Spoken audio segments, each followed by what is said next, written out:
The show starts with the opening line from the novel, which I love. If you think you might be one of us, my advice is turn away while you still can.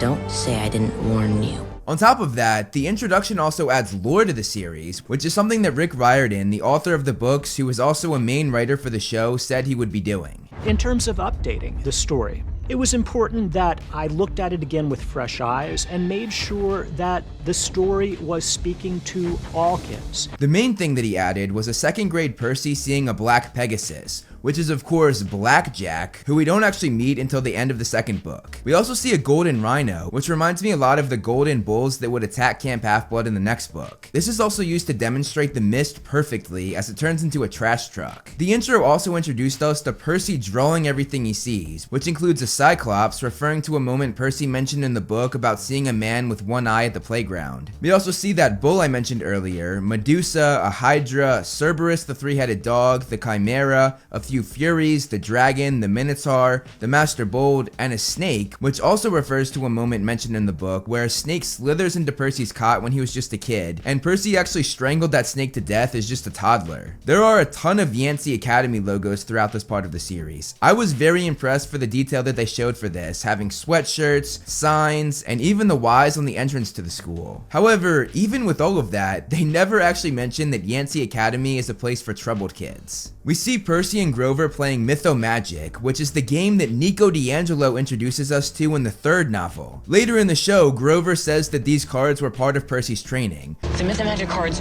were training. Which is a nice detail that ties later lore into the origin story. Things like this really show you how much Rick Riordan thought about how he was going to write this screenplay. He wasn't just like, oh, I'm gonna do it exactly how I did it in the book. No, he's actually sitting down, rethinking everything that he wrote, and seeing what he can do to make the story better. We get some foreshadowing as they show a statue of Perseus holding Medusa's cut off head, which of course refers to something that will happen later in the season. I love the way that they show dyslexia, because as someone who's actually severely dyslexic, this really is what it looks like at times. This episode also added a lot to Sally Jackson's character, which I'll go over as we go through the show, and honestly, I love what they're adding to her character. The first big thing that they added for her was the flashback of Percy and his mother going to the Med and Sally telling him about Perseus, whom he was named after. Sally also says a line here that I love. Not everyone who looks like a hero is a hero, and not everyone who looks like a monster is a monster. Her saying that not everyone who looks like a hero is a hero refers to a certain character who we will learn more about as the season progresses. Also, the part about not everyone who looks like a monster is a monster refers to Percy's half-brother Tyson. On top of that, Sally quoting what Perseus' mother said to him foreshadows what she says to Percy when they face the Minotaur. Hold fast, Perseus. Brave the storm. Hold fast. Brave the storm. We see Percy and Grover switch what's on their sandwich, Percy taking Grover's meat and Grover taking Percy's cheese, which is a very subtle way of showing that Grover is a vegetarian. I love that when Percy uses his powers to push Nancy, it shows his stomach, because whenever this was described in the book, it says he felt a tugging sensation in his gut. The episode also made the pen, aka Riptide, vibrate, which I don't think ever happened in the book. One thing that disappointed me though was that they sort of took away how badass Percy was in his first fight against the monster, because in the book, he caught Riptide that was thrown to him, slashed the sword through Mrs. Dodds, and beat her in an epic way. Meanwhile in the show, it's just him lying on the ground and opening the pen sort of by accident. During the Yancey office scene, on the left here is Rick Riordan himself making a cameo in his own show. That's so cool. Behind Percy and Grover in this scene is also that famous painting of George Washington, and this is noteworthy because in the books, it's mentioned that George Washington was a half-blood, his mother being Athena. Also, this scene wasn't in the book. Percy never had a disciplinary meeting, and honestly, I don't hate it. However, what I do hate is how they made Grover a little snitch, and I know it's later explained that it was the only way to get him kicked out of the school and therefore protected. If I hadn't gotten you kicked out of school, you'd have never survived the night. But honestly, I feel as though this could have been done in a better way that didn't hurt Grover's depiction or his friendship with Percy. And I hate to say this, but to be honest, I don't like what they're doing with Grover in these first 2 episodes. The way Grover protects Percy in the novel is refusing to leave his side, Percy only getting away from him when he sneakily ditches Grover. The fact that they changed Grover protecting Percy by being a loyal friend to being a snitch that betrayed Percy just doesn't sit right with me, and it's pretty disappointing. Especially because him doing this left Percy alone where he could have easily been targeted. And as we go through, I'm gonna point out things that I didn't really like with Grover's character, and I'm sad to do it, but I feel as though I have to point it out because this is a review after all. I was also pretty bummed that we didn't see the 3 fates cutting the string, which we're meant to think foretells Percy's death, while really it's foretelling the death of someone else, and I'll leave it at that. Chiron mentions that he's seen a lot of young people go through what Percy's going through. I've seen a lot of young people go through this sort of thing in my time. But of all of them, I suspect that you might have the most difficult journey. And this refers to all of the Greek heroes he trained in the myths, including Hercules. Seeing the superintendent Eddie was interesting because it's different from his appearance in the novel. There he was friends with Gabe, while here he was in an argument with him about eating fruit so he doesn't clog the toilet as much. Have you considered eating more fruit? Hey, I eat plenty of fruit! Which is honestly pretty freaking hilarious. In the apartment behind Gabe, you can see a poker table on the wall, which he, Eddie, and a few more of Gabe's friends were sitting at in the book. They made this more modern though, as Gabe was doing online poker, and he's also watching horse racing, which was a subtle way to show his gambling addiction. Also, the fact that they have a Zach Wilson jersey hung up like this tells me that no one who was working on this show knows anything about football or the NFL. I feel like they were like, okay, who's the current Jets quarterback? Zach Wilson? Bet. Let's frame his jersey. No Jets fan would ever do that. Should have been like Joe Namath or something. I mentioned they did a lot more with Sally Jackson in this show, and this includes a scene where she's sitting out in the rain, which is a curious detail that has Rick Riordan written all over it, as she's clearly trying to get closer to her lost love and Percy's father Poseidon, which is a relationship that the show highlighted much more than the novel did. They also play the song Logical by Olivia Rodrigo during this scene, which means that Olivia Rodrigo is in the soundtrack for a Hunger Games movie and a Percy Jackson show in the same month. That's wild. This song actually matches up perfectly to the way Sally feels if you look at the lyrics though. On the wall, you can see where they measured Percy's height over the years as he grew up, which is a small but nice detail. Sally giving Percy blue jelly beans is a great thing to point out, but I really wish they explained the meaning behind it because that's the best part. One day, Sally and Gabe got into an argument, Gabe saying that blue foods did not exist. So from then on, Sally went out of her way to make or get blue food whenever she could, just to prove him wrong, and this sort of became Percy and his mother's thing, always eating everything blue. I'm hoping that they explain this in a later episode, because honestly, it's one of my favorite little details in the series. Also, she got the blue jelly beans from her job working at a candy shop, which was another thing that the show did not mention, though it did mention that she did have a job. My mom is the only one employed here. This series also made Sally much stronger when it comes to standing up to Gabe, as she puts Gabe in his place here. Make sure they put the hot peppers on my sandwich, Not please. if you're gonna ask like that. I said please. Meanwhile in the book, she just does whatever he says and doesn't really argue with him. So, one thing weird. This show has this theme of cutting to black in between scenes. And I've gotta say, I don't really care for this. Just cut to the next scene normally. I get that they're trying to simulate the chapters, but when I'm watching an adaptation, I don't want to be reminded that this is based on the book. I just want to be lost with what's on screen. The dream sequences with Kronos were really well done. I love what they did with that. Those were honestly some of the most chilling parts of this entire show so far. The detail of Sally wiping tears away during the drive was another great detail that they added to her character, which was sort of mentioned in the novel saying her eyes got misty, but that was when she was talking about Poseidon. I also adore the way Percy and Sally joke around, like racing to the house and Percy tapping her on the opposite shoulder. I think that these are small details that weren't in the novel that adds a lot to their bond and makes what happens at the end of the episode hit even harder. Also, I'm just gonna point out this pearl around Sally's neck. Could this possibly be one of the pearls that they used later on in the series?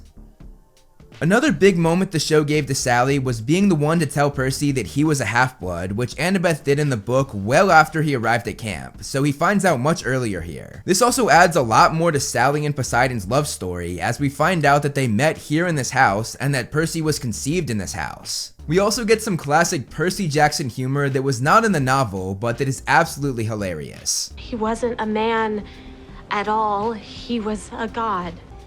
You fell in love with God? Like Jesus?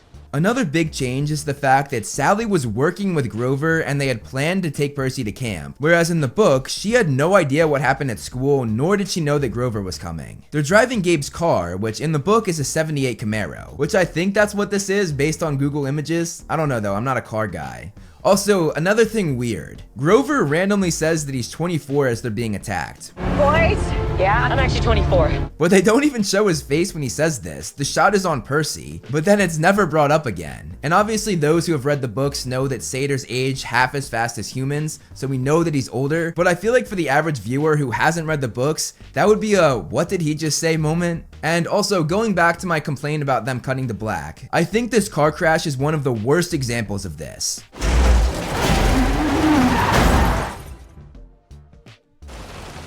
It really took away the suspense for me, and honestly is kind of lazy not wanting to show the actual crash, which I get is expensive and hard to do, but this is Disney. It's not like an indie film with a low budget. This series has an insane budget. I feel like they were just lazy and didn't want to do it. Looking up at Half-Blood Hill, you can see Thalia's tree, which Zeus of course turned his daughter into when she was about to die while being chased by monsters. We then get another big time Sally scene that really boosts her role as she comes up with a plan to confuse the Minotaur, even using Percy's red jacket to save her son. In the book, she didn't do any of this, she kind of just got grabbed and disintegrated. Honestly, I really like all of the things that they're adding to Sally Jackson's character, because it does make her downfall all the more meaningful, and also later on, Percy's choice to go and try to save her. When I saw the Minotaur fight in the trailer, I was definitely pretty bummed that Percy was using Riptide, because one of the most badass things Percy does in the first book is rip its horn off and stab the beast with it to win the fight. And boy am I happy to see that they kept that in the show. I was so nervous that they were going to cut that when seeing the trailer, so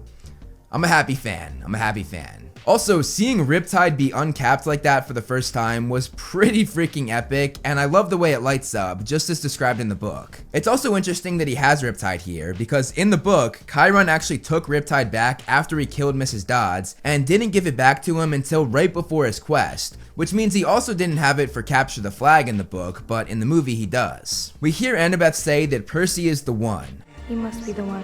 Which refers to the prophecy that foretold that a new camper would take Annabeth on her first quest, and she thinks this is Percy. The credits are interesting, as it basically depicts what's to come in the series. We have Capture the Flag, the Flying Shoes, the Bus, the Train, the Master Bolt, the Arch in St. Louis, the Chimera, Zeus, Medusa, Waterland, Ares on the motorcycle, Cerberus the three-headed dog, Hades, Apollos, Hephaestus, Poseidon, Athena, and all ending with Olympus. So at the end of each episode, I'm going to rate it out of 10 and just give my personal thoughts. And then once all of the episodes are out, I'm going to rank all of them together. So episode 1, it was a good start. The sets were fantastic, and the attention to detail was very clear. I also enjoyed a lot of the added details that weren't in the novel, like Blackjack or the Rhino, or small Easter eggs here and there. These were all very intriguing, giving us some fresh aspects from Riordan himself. Now, there's a few things that I did dislike. This includes most of Grover's character, unfortunately. I hate to say it, but I don't like his character in this show. I just don't see him as the same character that I read in the book, and I'm hoping it gets better over time, but so far, it's not looking great. And the only other complaint I had was the cutting to black. I just don't like this editing style. Overall, I enjoyed it, and it was a solid start to this show.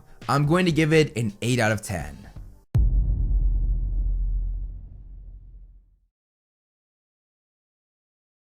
Moving on to episode 2, we finally get the famous Annabeth line, which everyone was so upset wasn't in the movie adaptation. You drool when you sleep. One thing I'm not too fond of was Percy obsessing about trying to find his dad in this episode. I thought that was a little weird. So I'm gonna go find him. The big house looks incredible and is exactly how I pictured it. And the same goes for Mr. D's tiger patterned Hawaiian shirt and the Coke can. The lore to this is of course that Zeus got jealous that Dionysus went after some women that he wanted, and Mr. D's punishment was going to Camp Half-Blood and not being able to drink wine. Also, Mr. D calling Percy Peter Johnson was another one of those famous lines that I'm so glad they added. Peter Johnson is here! Okay. Also, Percy's line back to Mr. D is absolutely nailed by Walker Scobell. Percy Jackson. Yeah, Grover. I heard him the first time. But did you? He really does feel like the Percy from the books, and it makes me so happy. The same, however, cannot be said about Arian Simhardy, who plays Grover, and that's very clear in this scene. This doesn't feel right. Again, just like in episode 1, he just doesn't feel like the Grover from the books, and I know it's a child actor, but he's not great. This is especially clear when compared to Walker and later Leah Savage-Jeffries, who plays Annabeth. Next, we get our first sweeping look of Camp Half-Blood, and they did an amazing job. You can see Blackjack again at the Pegasus stable, the arena, the canoe lake, the amphitheater, and we also get a sign pointing to all of these things. These shots of the owls are interesting because they were actually not planned according to Rick Riordan. They just showed up on the first day of shooting, which they all saw as a great omen. The cabins look incredible, the attention to detail is immaculate, and you can see another sign that points to the different godly houses. Charles Bunchell is perfectly cast as Luke. They could not have found a better actor to play him. Also, thank God he actually has a scar this time around. The movies dropped the ball on that so hard. I love the detail of the beaded necklaces. You can see that Percy has none because this is his first summer here, and Luke has 5 of them. Each one has something on it that define that summer, and because Luke has 5 beads, he's been there for 5 years, and he and Annabeth were there longer than anyone, so they have the most. However, I was disappointed that other campers had 5 beads as well, not just Luke and Annabeth. I just think that sort of takes away something special that Luke and Annabeth held together. We get a little side story for Grover that wasn't in the book, and surprisingly, this is a good thing the show did for his character in my opinion. He meets a tree nymph, and I saw people saying that this could be Grover's mother or a mother figure, but I did some research and I found out that the actor who plays her was credited as a character named Helena. Now Helena was not a character in the books, so if that really is her, it's a new character added that was not in the series. Others were saying that this was Juniper, Grover's girlfriend in the books, but that's a character that we don't meet until the 4th novel, so it would be unlikely if they had her appear this early, especially when her name is Helena in the credits. I'm kind of hoping that this is a motherly figure and not Juniper, solely because look at them together. It's like an older person and a kid. I know Grover is supposed to be older, like he said he's 24, but it's still weird to me. Either way though, I did really like this scene, especially with Grover being called out for picking at his horns when he's nervous. One thing we have to talk about and give credit to though is the freaking makeup job that they did here to make her blend into the tree. That is incredible. Bravo to the makeup team. Grover then goes to meet the Council of Cloven Elders, who are basically the head of all satyrs at Camp Half-Blood, and I thought this was where they'd mentioned Grover's searcher's license. This was something he needed to be able to find the satyrs' lord and savior Pan, the god of the wild who went missing years ago. However, just as I got my hopes up for a great scene, they cut it to the next scene and we don't see anything with the Cloven Elders at all, which is pretty disappointing. Instead, we just see Grover go tell Dionysus and Chiron what they said. I would have rather seen the scene with the Cloven Elders. That would have been so cool. They looked great in that one small shot that we saw of them, especially when you think about how much they did for this set. Like, this set is nuts, and they hired all of these actors, and they don't even show the scene. Seeing Mr. D and Chiron playing cards was a great call to the books, where they do this all the time. Grover is of course put in a very tough position about not telling Percy what really happened to his mother. But you haven't told Percy anything yet. No. No one is gonna tell him anything. And honestly, I really don't like this side story, especially with how it ends. I had high hopes for it when it started with the tree nymph and the Council of Cloven Elders, but this side plot did nothing but disappoint me following that. And it gets even worse as we jump ahead, as Grover disobeys Chiron and Mr. D by telling Percy in the end. Grover? Sally Jackson is alive. It puts Grover in a crappy situation that he shouldn't have been in, and to me, it's a situation that makes him feel even more distant from the character in the book than he already did. This in episode 2, paired with the snitching in episode 1, it just doesn't sit right with me. It's not the Grover that I knew. We get another scene with Kronos, which I really enjoyed a lot, as Kronos really gets in his head and is a manipulative mastermind. We see more of Camp Half-Blood, getting a look at the archery station, where you'll often find children of Apollo. We see the forge, where Hephaestus' kids always go, and we see the dining pavilion, which was always one of my favorite locations in Camp Half-Blood. It was also really cool seeing them make burnt offerings be a detail in the show, which is not something that I thought would make it into the final cut, but is something that shows how this TV format is very beneficial when adapting a book. I'm very happy that they did it this way, and it also makes me excited for the Harry Potter adaptation. It's weird that Percy did burnt offerings to talk to his mother though, because she's obviously not a god. However, that might just be Percy not knowing how it works because he's new to all of this. But this scene goes back to Percy obsessing about finding his father, which again, I'm not the biggest fan of. I'm gonna make him come down here. I'm gonna make him see me. It just seems a bit out of character from the Percy in the books, and that's really the only time that I felt like this, because everything else with Percy, from Walker's acting to the lines, are all perfect. He is literally Percy Jackson. The bathroom scene was perfectly executed. I loved every second of this and how it was taken straight from the book's description. It took a lot longer than the book, but we finally get a full scene with Annabeth, and Leah absolutely kills it in this role. She perfectly carries Annabeth's intelligence, sassiness, know-it-all personality, curiosity, and kindness. I've supported and defended the casting of Jeffries for a long time on this channel now, but there is one thing I had to complain about, and that was the fact that Annabeth not being blonde would take away her character's meaning of debunking the dumb blonde stereotype. But I said that if Leah delivers and acts and feels like Annabeth from the books, that didn't matter. And guess what? It doesn't matter. Leah really is Annabeth, and I'm here for it. Getting the backstory of Luke, Thalia, and Annabeth was another happy surprise I didn't expect, but it again shows the benefits of having this TV show format for a book adaptation. This was also a story that wasn't actually covered in the main series, but in a spin-off book called The Demigod Diaries. My hope is that they'll add some of the stories from this book into the show. That way, it's all together. We don't have to go from like the original series to some spin-off books. The Capture the Flag sequence was absolutely incredible, from the build up to it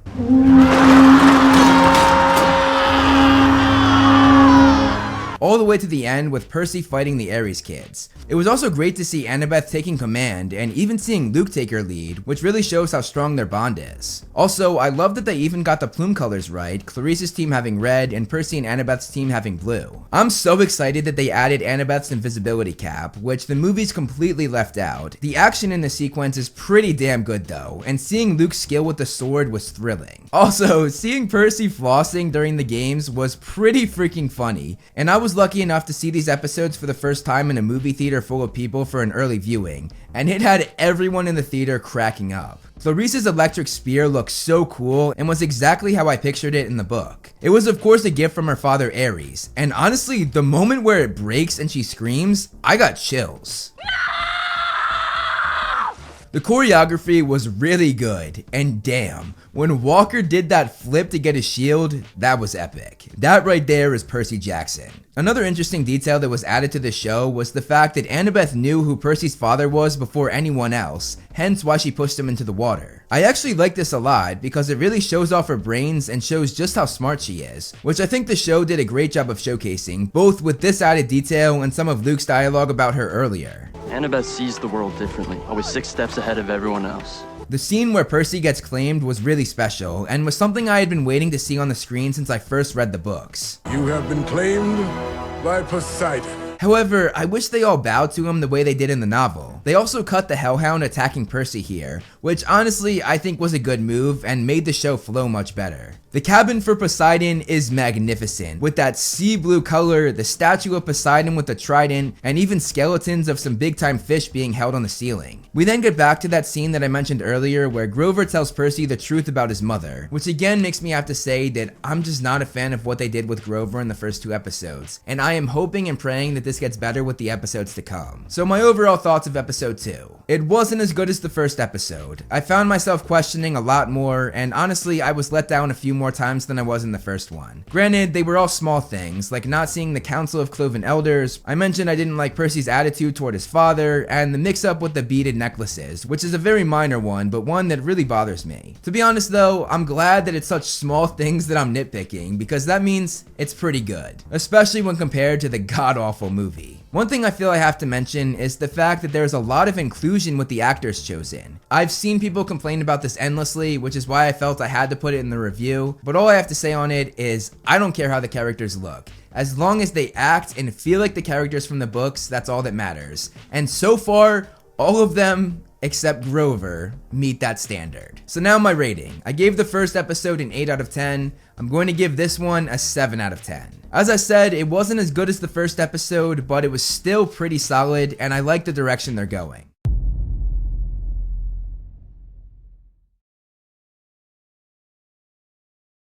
The first shot is in the attic of the big house where the Oracle lives. Just as the book described this place, it's filled with Greek hero junk, like this pot that depicts a Greek hero, this statue of a hero shooting a bow and arrow, meaning they're probably a son of Apollo, some body armor as well as a helmet, both of which look like what they wore for Capture the Flag in the last episode. You can also see what I think is the big house in miniature form, which is definitely interesting. They also show what looks like a claw in a jar, which is a great callback to the book where Percy said he saw glass jars filled with pickled things, severed hairy claws, huge yellow eyes, various other parts of monsters. We also see a mounted head on the wall, which is another thing taken right from the book, as the book described it as a dusty mounted trophy on the wall that looked like a giant snake's head but with horns. The book then goes on to tell us that this is the head of a hydra and was taken from Woodstock in 1969. You can also see a bunch of cobwebs, which was another detail the book used to describe this attic. Sitting right in front of Percy is the Minotaur horn that he ripped off in episode 1, which was a detail that wasn't actually in the book. Percy actually had it with him the whole time and left it in his cabin before leaving for his quest. You can also see a bunch of scrolls next to the Oracle, which I assume must be other prophecies that she's foretold. The Oracle looks amazing and is so freaking terrifying, just like the description from the book was. And she even has the beaded necklaces that the book mentioned, as well as the tie-dyed sundress. Interestingly though, she has blonde hair rather than black hair like in the book. I'm also loving the fact that Percy was the first one to speak, just introducing himself to the Oracle and calling her a Halloween decoration. Hi, I'm Percy. I was told a quest isn't a quest until you've said so, which is weird considering your Halloween decoration.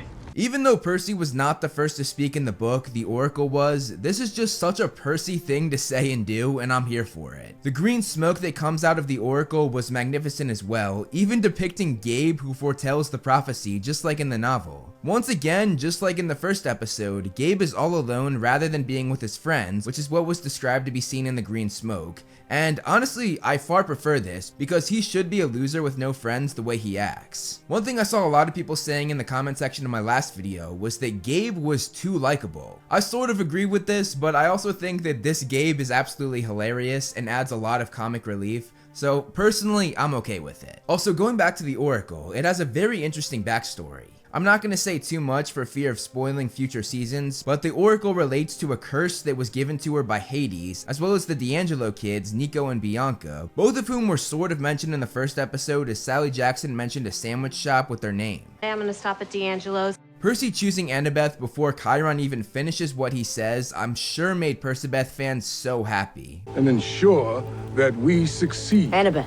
One waits to at least hear a name or two before choosing. However, based on what we find out at the end of the episode, it wasn't really a romantic thing, it was actually more of a bad thing. I chose her because I couldn't imagine we'd ever be friends. What?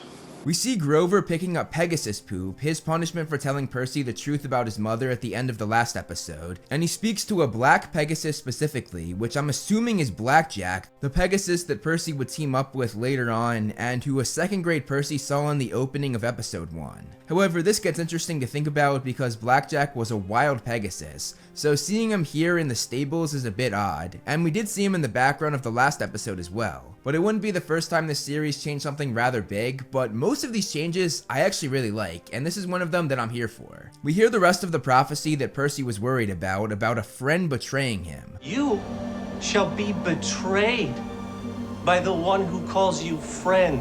Hence why Percy chose Grover, the person he trusted most. I trust you.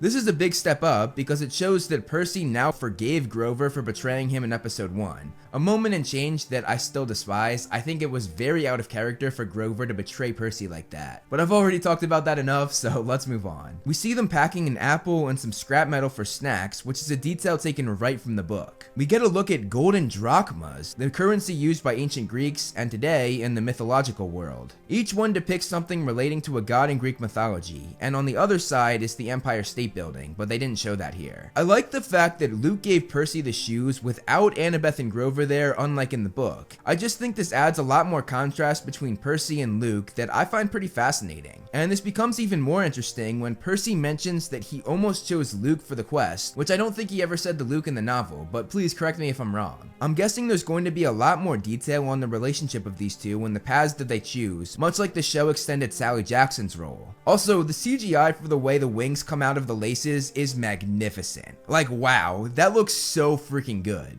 I was very excited to see the backstory of Thalia being highlighted here. Seeing Annabeth say goodbye to her tree form and seeing Grover bow his head when it's mentioned is absolutely perfect, as she was Annabeth's hero and Grover's failure when he failed to save her. Percy's line about her meeting a pinecone's fate, And she met a hero's fate. She made a pinecone's fate. Was absolutely savage and definitely made me chuckle a bit. Also, Percy talking about who's in charge was such a Percy thing to say as well. Does she think she's in charge? Who do you think would be in charge? I guess I assumed we'd do show of hands or something.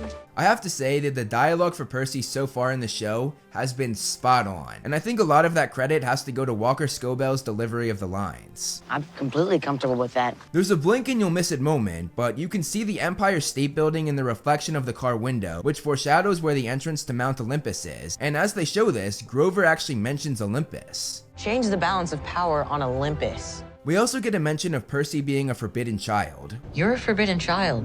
Zeus might decide to take a shot at you himself. Which they said in the last episode as well. As a forbidden child of the sea god. However, they never really explained this the way that the book did, and honestly, I think it's a pretty important thing to know. We find out that the big three, Zeus, Poseidon, and Hades, all three of whom are brothers, had a pact dubbed the Pact of the Big Three, vowing that the three of them were never to have kids again because they were just too powerful. Poseidon of course broke this when having Percy, hence why Percy is a forbidden child. Grover's singing was super random, but I actually really loved it. When the team's getting grumpy, the trick to getting through it is singing this song. What are you doing? This is, I think, a reference to his reed pipes that can calm living things, just a different way of showing it. A guy is reading a magazine called The Scariest Places, while Grover explains monsters, which adds up pretty well. We also see Mrs. Dodds, or the Fury Electo, reading a New Jersey newspaper, telling us that we're now in New Jersey, not New York. I actually really like the added element of Electo being the one that went after Annabeth, Thalia, and Luke when Thalia sacrificed herself all those years ago. You're not the frightened little girl I came for all those years ago. There's a really quick shot here that showed the mist for mortals, as we see what this mortal man sees versus what the demigods see. We also get our first look at Annabeth's knife as she throws it at the Fury, and this knife is super important for the end of the series, but I'll leave it at that. Also, instead of having Electo and her two sisters there was just her and one other Fury, that being the one that Annabeth killed, which is an interesting change and might be solely due to budget purposes, because making CGI like this can get pretty expensive. Grover mentioning a satyr path. This turns into a satyr path. What's a satyr path?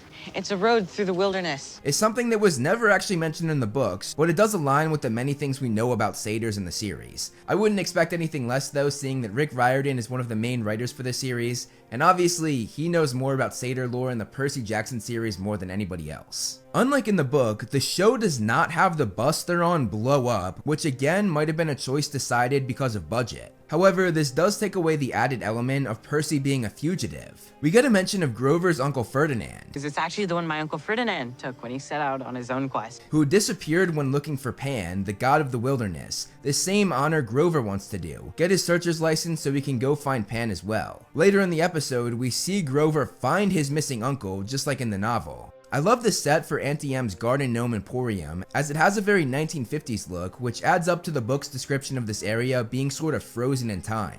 This sequence was shortened quite a bit, as who Medusa is revealed right away, unlike in the book. I'm Medusa. Honestly though, I think this change was handled very well, especially with Electo being part of this sequence, which was not the case in the book. She's another character that's clearly getting an extended role, and honestly, I'm here for it. Jessica Parker Kennedy as Medusa was magnificent, especially when getting emotional while telling her story. Me.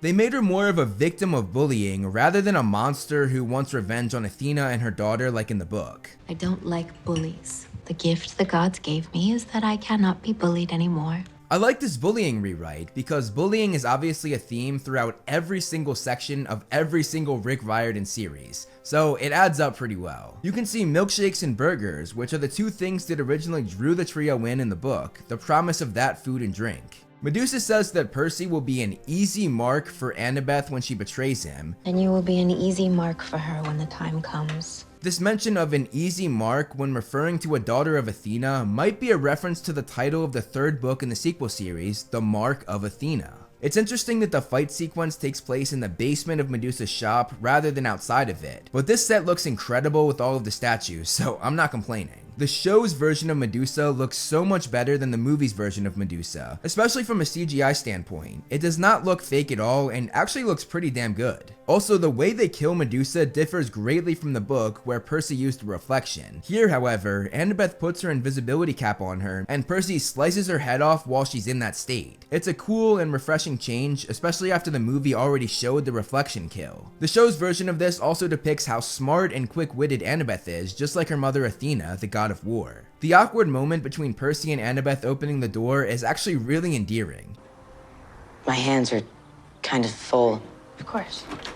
You can tell that they're trying to make sure they build their relationship up slowly, a lot like the Harry Potter films did with Ron and Hermione. Percy of course turns Alecto to stone and she smashes, clearly being dead. This makes me wonder how and if she'll come back later on, because she does come back later in this book and in other books in the series as well, like in the first novel of the sequel series. I've got to say, the scene with Grover's uncle really made me change my mind about Grover in this series. The acting here was magnificent, both when talking about his uncle and confronting Percy and Annabeth. Just as I had hoped, Grover is getting better after I hated him in the first 2 episodes, which makes me very relieved and very happy. I also love how the trio came together here, Annabeth saying that she didn't give Percy up to Alecto, and Percy saying that he didn't give the two of them up to Medusa. It's a great moment that really brings them together, and a moment that has great acting all around. As long as the 3 of us are together, none of us are gonna be alone.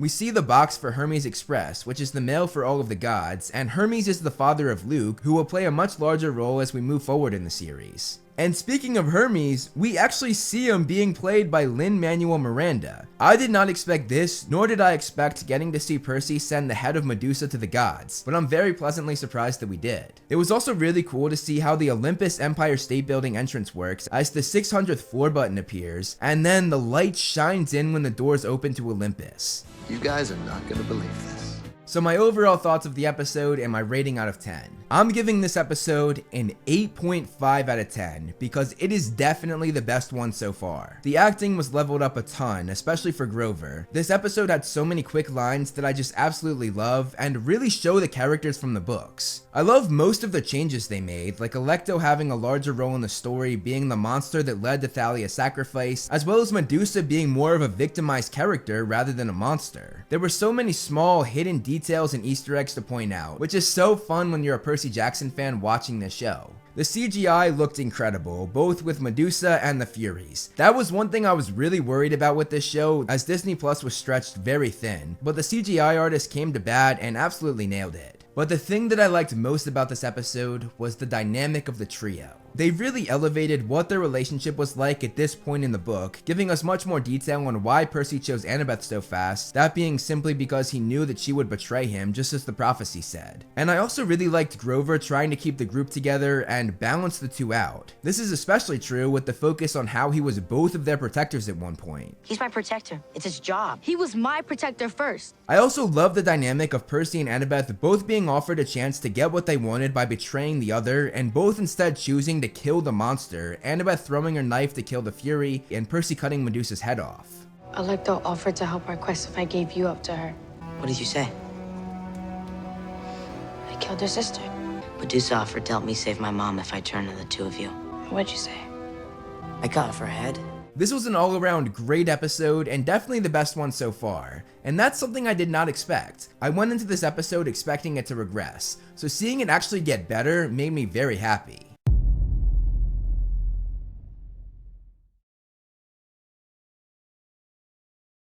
The episode is called I Plunged to My Death, which is taken right from the name of chapter 13 in the first book. The first scene starts out with a flashback giving us even more detail about Sally Jackson that the book never covered, which the season seems to be doing a lot of, giving Sally Jackson way more scenes. You can see the New York skyline with the pool, which adds up seeing as Percy grew up as a New Yorker. Both Percy and Sally have blue bathing suits on, which might hint at Percy's father being the god of the blue sea. The show also added the idea that Percy was afraid of swimming swimming when he was young, which was never the case in the book. Adding a pool scene is nothing new to Percy Jackson adaptations, as that was how the first movie opened, with Percy in a pool. But that was pretty much the complete opposite of what the show added, because there he enjoyed swimming, and here he's scared to swim. Sally's saying that they paid for the class. Percy, we paid for this class. Hints at how little money they have, which adds up seeing as Gabe has no job, has a gambling addiction, and they live off of Sally working at a candy shop. Though the show has not yet mentioned that Sally works at a candy shop. They did have a scene where she gave Percy candy, but that was about it. During the swimming lesson, Percy tells his mother to breathe. Breathe. What? Just breathe, Mommy. That's what you always tell me to do. Which we find out is something that Sally always told Percy while he was growing up, and this will tie back to the final scene, but we'll get there in a bit. Percy also tells his mother that she'd always be there for him. You'll always be here. Which makes it hit even harder for Percy now that she's gone. We then get a shot of Percy's dream as he's alone in a desert and Kronos comes out. Kronos is obviously the big bad of this series, and in the novels, Kronos would talk to Percy in his dreams, so I'm glad to see them adding that in the show, and actually making it much more elaborate. Kronos calls Percy a forbidden child. A forbidden child attracts attention. Which means he's a child of one of the big three, Poseidon, Zeus, or Hades, all of whom made a pact a few decades ago not to have kids, which is why Percy is forbidden. The dream ends with Kronos saying that she is coming. She is coming.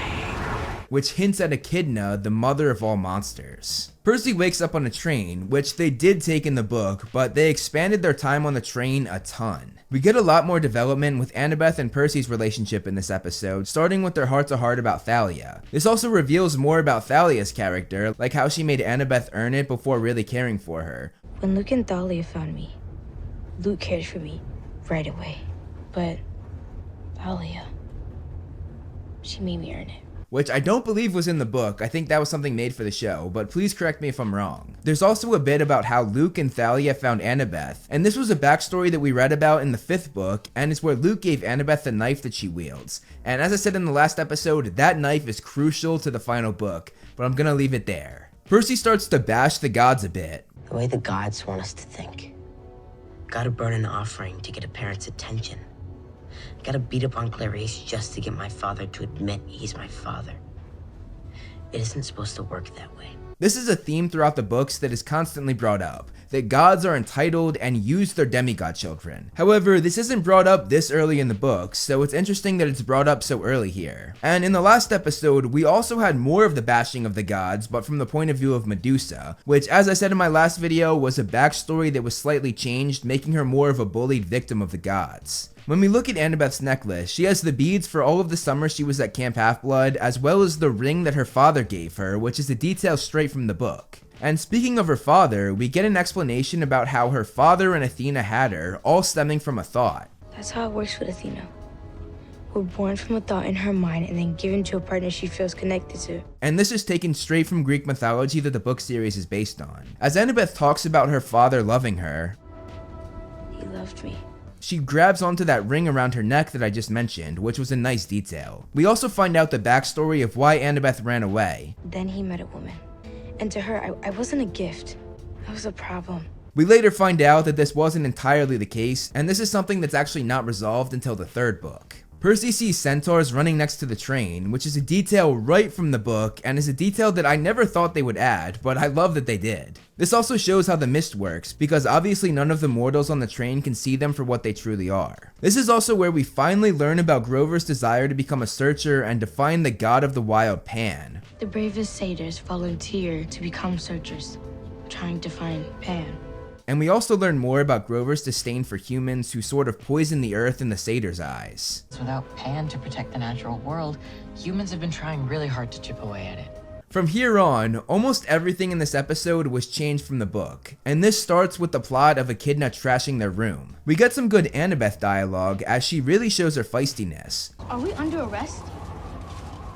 I don't think you want to take that tone with me, little girl. Though I think it was taken a bit too far with her snapping back a 2nd time. Are we under arrest? One snippy line was good, but it should have been left there. It just didn't seem like the Annabeth from the book would push it that far, especially considering how smart she is and how strategic she is. Other than that though, I really liked Annabeth in this episode, especially with her one-liners to Percy. It's like you need me to make fun of you. They made Echidna much prettier for this show because in the books she was described as a plus-sized older lady. Suzanne Cryer was magnificent as Echidna. Like, she actually kind of terrified me at some parts and sent chills down my spine. No one smashed out the windows from inside our cabin.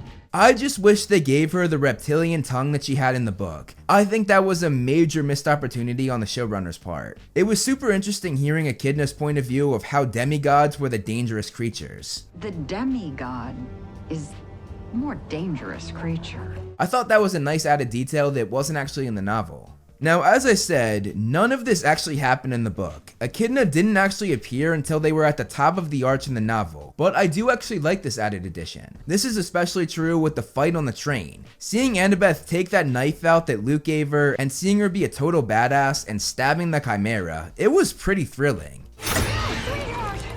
Having the mortal woman see the Chimera as just a tiny little dog was also pretty hilarious, especially when you see how deadly it really is smashing through the doors later on.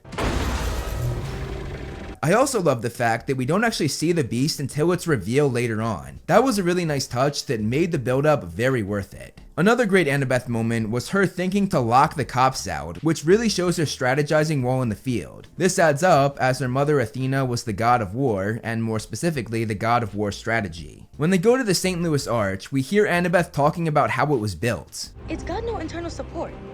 Each side is balanced perfectly against the other. The arch is held up by symmetry. It's held up by math. This is the first mention we get of Annabeth being in love with architecture. Her goal in life was to build a whole city, specifically an Olympus if possible. In the book, the whole reason why they went to the arch was because Annabeth was fascinated with how it was built, so I love that they added that. Obviously though, the show changed the reason for them going, instead saying that it was an Athenian temple that would protect them, which was a detail that wasn't in the novel. We see more of Grover's disdain for humans as he looks at all of the exhibit's examples of humans hunting. Then he even compares themselves to these animals. Just because we're prey doesn't mean we need to be helpless. He doesn't like it when people mess with animals. Percy joking with Annabeth put the biggest smile on my face, especially seeing Walker Scobell do that hilarious voice. Is this your mom's place? Wonder if she's around. Be right down, just going to the potty. The two also have great development in this scene, and it builds off their heart-to-heart earlier in the episode while they were on the train. We also see more of Percy doubting the gods, and more specifically, his father. My father, I don't want anything from him. He's had his chances. Honestly, you've done more for me in the past few days than my father's done in my entire life. If I have to stick with someone... Careful. I think you're about to call me a friend. And as you can see, this leads to even more great Percy and Annabeth dialogue. The fountain scene is absolutely hilarious, as Grover and Annabeth just throw water on Percy to heal him. What they don't know is that this works best with salt water, as his father is the sea god. Percy being poisoned was also a great touch that adds a lot of suspense to this whole sequence. This shot is so freaking awesome, as Echidna rolls up menacingly, trailed by the shadow of the Chimera, which we still haven't gotten a look at yet. We get even more trash talking on the gods, adding even more fuel to the fire for this topic, as we discover that Athena was embarrassed by Medusa's head being shipped to Olympus. Medusa's head? I embarrassed my mother. So basically Athena said, screw you, you're on your own, Annabeth. I also really like the addition of Annabeth choosing to sacrifice herself, and then Percy pulling the Uno reverse card with honestly a pretty slick move.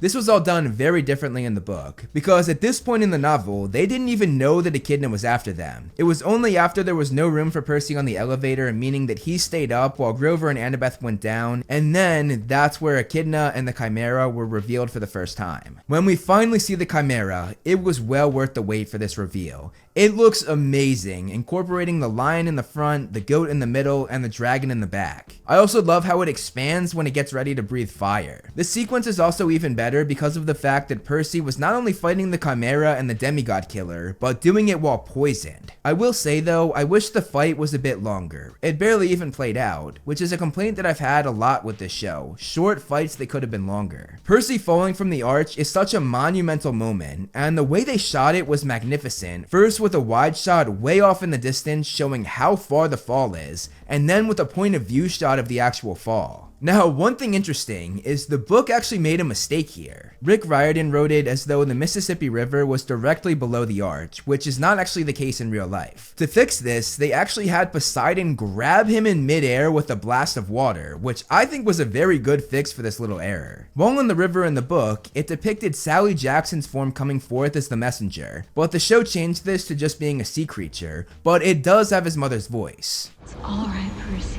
Percy learns that his father has been watching him and caring for him from a distance his whole life, which was a powerful moment. Your father is here.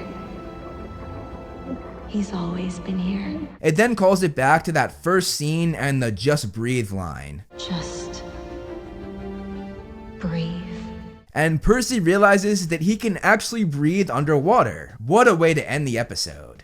Now, my thoughts on the episode and my rating out of 10. I thought it was really good. I think this one was the best looking episode from a technical standpoint and the shots that they used, like when Echidna and the Chimera came up and Annabeth's reaction to this in the elevator. On top of that, we also had the sequence with Kronos in the dream, which was beautifully shot, and as is the sunset while on the train, and of course, as I mentioned, the way they filmed Percy falling from the arch. I think the performances as a whole were very improved for this episode. You can really see the three getting better and better as the show progresses. Leah Jeffries stole the show in this one though. She was outstanding as Annabeth and really made me see her as Annabeth from the books, minus that one scene where she pushed it a bit far with the cop in my opinion, but that was more on the writers, not on Leah. The writing for Annabeth overall though, minus that one part, was incredible. She thinks fast in a crisis, she's a hero who wants to sacrifice herself, we see her passion for architecture, and we even get her talking about her father and stepmother. It's all spot on to the Annabeth from the book, and I love it. Obviously, a good chunk of this episode was not in the book. It was very expanded, and obviously this comes with a lot of changes. Overall, I think they did a good job with these changes, mainly because they still stayed true to the source material. Even though they didn't go to the arch because Annabeth wanted to see the architecture, they were still able to throw that in there. And even though Echidna and the Chimera showed up way earlier than they did in the book, we still have the same result from the novel, and honestly, it made the final fight pay off even more. On top of that, they even fixed elements that the book messed up, like the Mississippi River bit. And while they were making the show, Rick Riordan of course said that he was going to do this. He was going to fix any mistakes he made in the book or change things that he regretted from the novels. The writing so far for the show is showing great respect to the source material while also giving those that have read the books over 1,000 times something new to enjoy, which the movies obviously can't say at all. Every decision they made disrespected the source material in every way. So this is very refreshing and in my opinion is the correct way to adapt a book to the screen. So my rating out of 10. I'm gonna say that this episode was tied for the best with episode 3, so I'm giving it an 8.5 out of 10.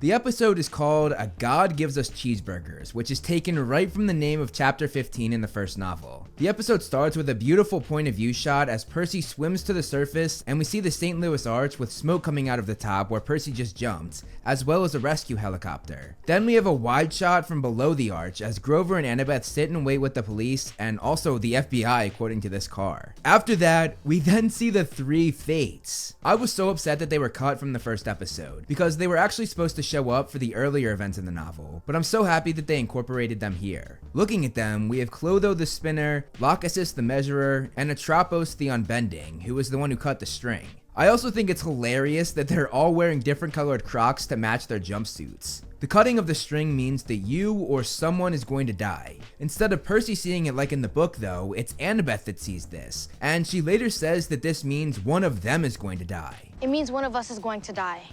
We're all gonna die.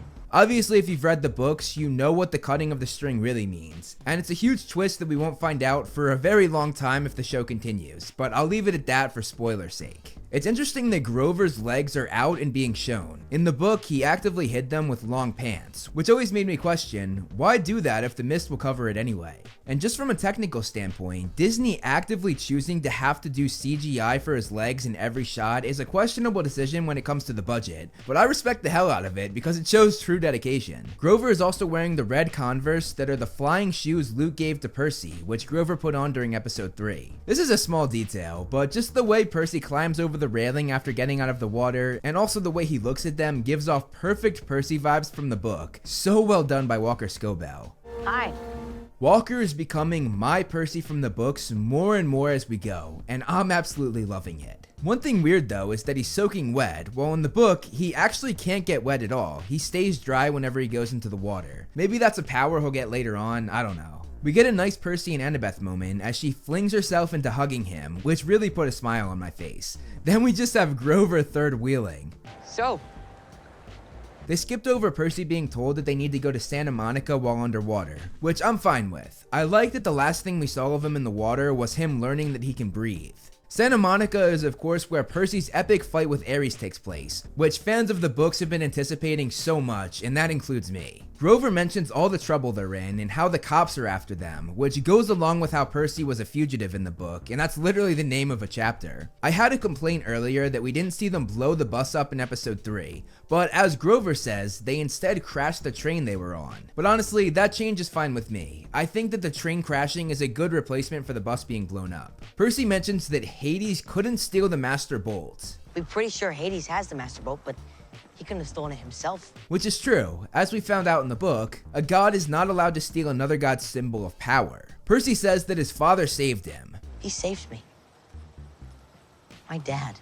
This goes along with that change they made in the last episode as his father willed the ocean to grab Percy out of the sky. As I said in my last video, this was a change that was needed because when writing the original book, Rick made a mistake thinking that the water was directly below the arch, which in real life it obviously wasn't. We finally get our introduction to Ares, the god of war, who was completely omitted from the movie adaptation, which was just so disappointing. So seeing him here makes a lot of fans, including myself, very happy. Adam Copeland is perfectly cast as Ares, both looks-wise with that strong jaw that matches up perfectly with the official depiction of him in Percy Jackson lore, and also from an acting standpoint, he really nailed the character. I think he feels it's just time for a war, so we're gonna have a war.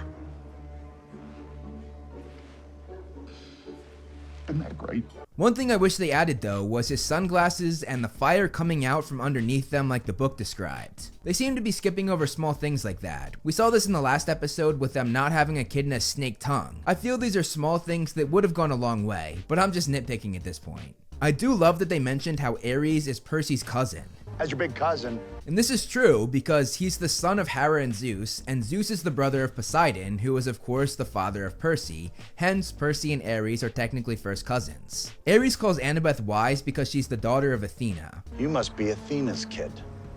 Always gotta be the wisest one in the bunch. This also adds up because Athena is the goddess of wisdom. She's also known as the goddess of war, which I said in my last two videos and a bunch of people in the comments were saying that I was wrong about that, but a simple Google search will show that I'm actually right. The way Ares was introduced is a bit different than the book, because there he actually shows up at the diner to meet them for the first time. But in the show, we meet him before that, and he has them meet him at the diner, so the roles are sort of reversed. They go to a place called Wheels Diner, which is a real place right off the highway, but it's not in St. Louis, but rather in Canada, which is of course where the production took place. They filmed in Vancouver. The show gave Ares a smartphone, and he says that he's starting a fight on Twitter. Give me a second, I'm just starting a fight on Twitter here. This is actually interesting because Ares is known for inciting wars because after all, he's the god of war who gains more powers when wars are being fought. So to see him start a Twitter war is actually pretty hilarious and definitely modernizes Percy Jackson, which was written almost 20 years ago at this point. This smartphone also shows us Gabe's interview, another thing that they modernized, because in the book, they actually saw the interview through the window of an appliance store, which is a very dated trope. This interview is hilarious. Gabe cracks me up in this show.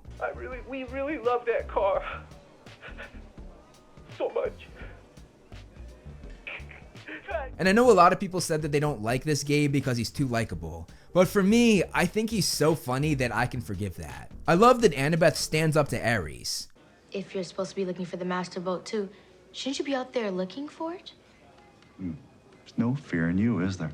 It really shows how strong-willed she is, just like in the book. I also love the way they dropped Kronos' name, and also his backstory with Ares telling Percy how messed up their family is. My grandpa Kronos ate my aunts and uncles. Yeah. Then my dad made him puke them back up, then chopped him into a million pieces and chucked him into a bottomless pit, so that kind of set the tone right out of the gate. And look at that, it's actually accurate to the book unlike the movie. The movie completely went against both the book's backstory of the gods and also just Greek mythology in general. Going back to the show though, we had a little twist as Ares says that he's keeping Grover as collateral, meaning that Percy and Annabeth go to the water park on their own. I actually like this change because it gives us more Percy and Annabeth scenes, and it also shows Grover's bravery as he immediately says okay to this, not backing down. I'm gonna keep the satyr here as collateral so you don't run off. What? No. Okay. This also leads to some of the best scenes in the entire episode, but I'll touch on that in a minute. The water park they go to is called Waterland, which is taken straight from the book. When they walk in, you can see Shell logos like the gas station, which makes me think that this set is a real water park that they just changed for the show, but don't quote me on that. Annabeth's saying she's never seen a movie. I've never seen any kind of movie. Never? What do you mean never? Like never? Was a bit odd at first, but the more I thought about it, I was like, okay, yeah, that does make sense. Annabeth would of course always choose books over watching something, and she's been at Camp Half-Blood for most of her childhood where they have no TVs. I also accept this as a fact because of one reason, and that reason is that Rick Riordan, the author of the series, is a writer on the show, so that means that if the line is in there, he either approved it or wrote it himself. Also, this line perfectly sets up Percy basically asking Annabeth out on a movie date. Neither of us is dead in a few days. We really ought to fix that. We get the introduction to Celestial Bronze with the trap set here. That's celestial bronze. Oh, fascinating. Annabeth, what is happening right now? Celestial bronze is what your sword is made of. And we even get the mention that that's what Percy's sword is made of. They still haven't told us that his sword is called Riptide though, which surprises me. We see Annabeth be fascinated by the machinery. Oh, look at that. That's cool. Annabeth? Which is another great trait that she has in the books, and is why she found Daedalus, the inventor of all kinds of machinery, so fascinating in the novels. Grover mentions that he met Ares on Olympus. We met at the solstice. On Olympus? This is a reference to the field trip that Camp Half-Blood took to visit Olympus during the winter solstice. And this is mentioned later on too. But that night, when everyone's kids show up for the winter solstice, and I have to sit through their presentation. The field trip will be an important plotline for future events, because as Grover says, one of the campers stole the Master Bolt that day. Since one of those kids somehow walked off with the Master Bolt. During this conversation, Grover lists some of the wars he's a fan of. I prefer the Turbot War. The Lobster War? The 335 Years War. The Turbot War was an international fishing dispute between Canada and Spain. The Lobster War was a dispute over spiny lobsters between Brazil and France. And the 335-year war was a war that went on for so long because of a lack of a peace treaty. These all make total sense that Grover would like them, because they all either have to do with nature or they have to do with peace, both things that satyrs live by.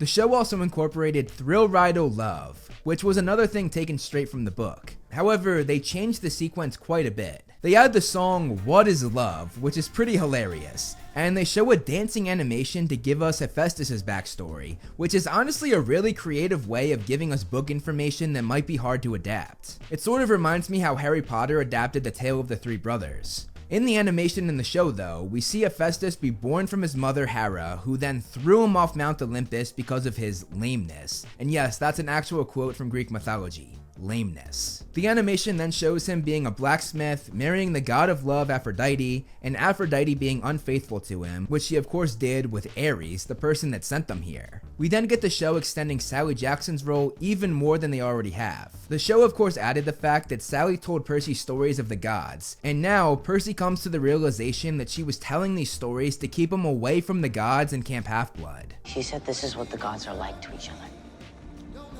This is the kind of family they are. Why didn't you want to say that just now?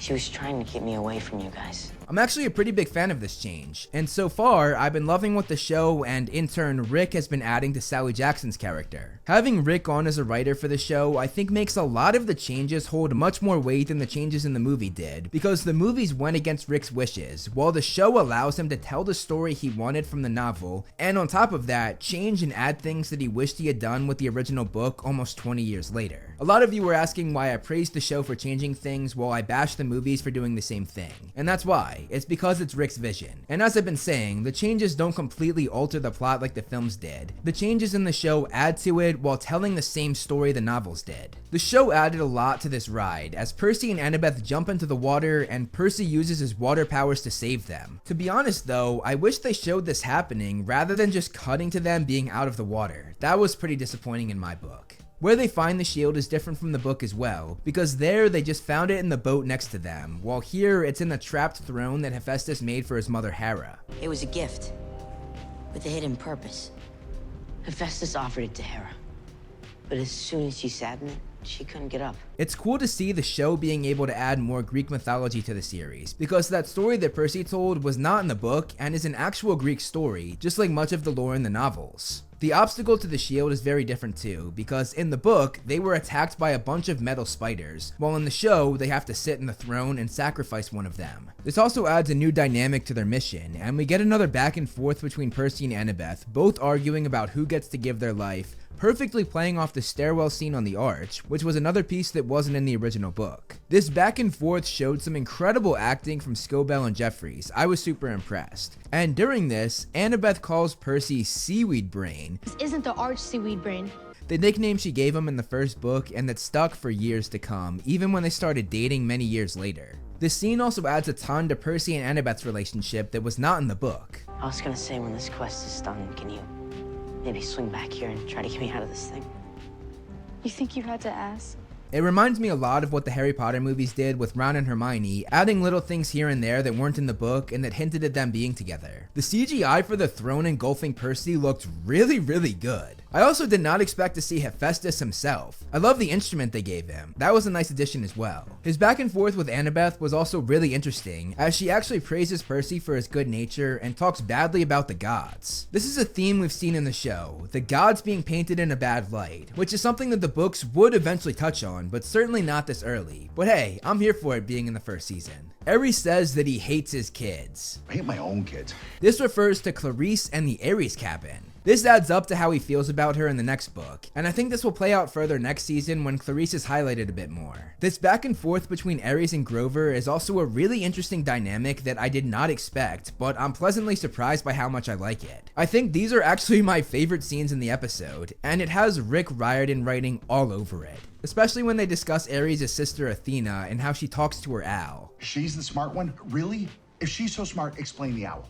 She talks to it like all the time, this fat, nasty little feathered rodent, and it's like her best friend. And we're so sure that she's a genius and I, no owl, am not. This is truly a great bit of dialogue that made me laugh pretty hard. Grover also mentions the lightning thief here, and their conversation here is very interesting as well. You being the one to find the lightning thief and not her. We both know your friend didn't steal the bolt. Yeah. But Zeus thinks he did. Which is kind of all that matters, right? Shut up.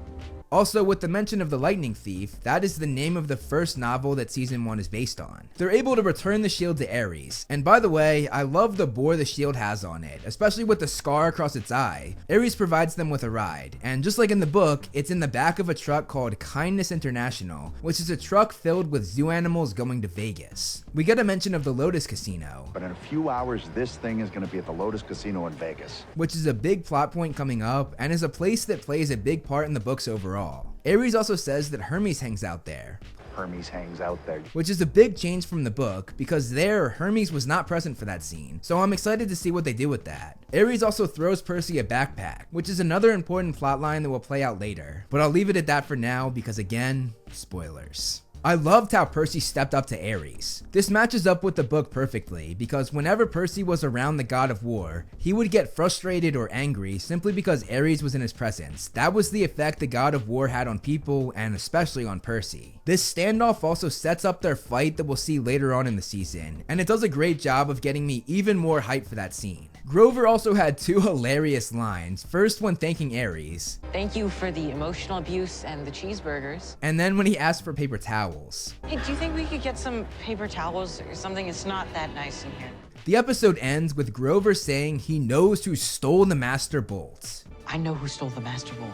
Which he figured out from his conversation with Ares, and both that conversation and Grover saying this final line was not in the novel, and it definitely leaves both non-book readers and book readers on a great cliffhanger, because we don't know what Grover's gonna say either. So my overall thoughts on the episode and my rating out of 10.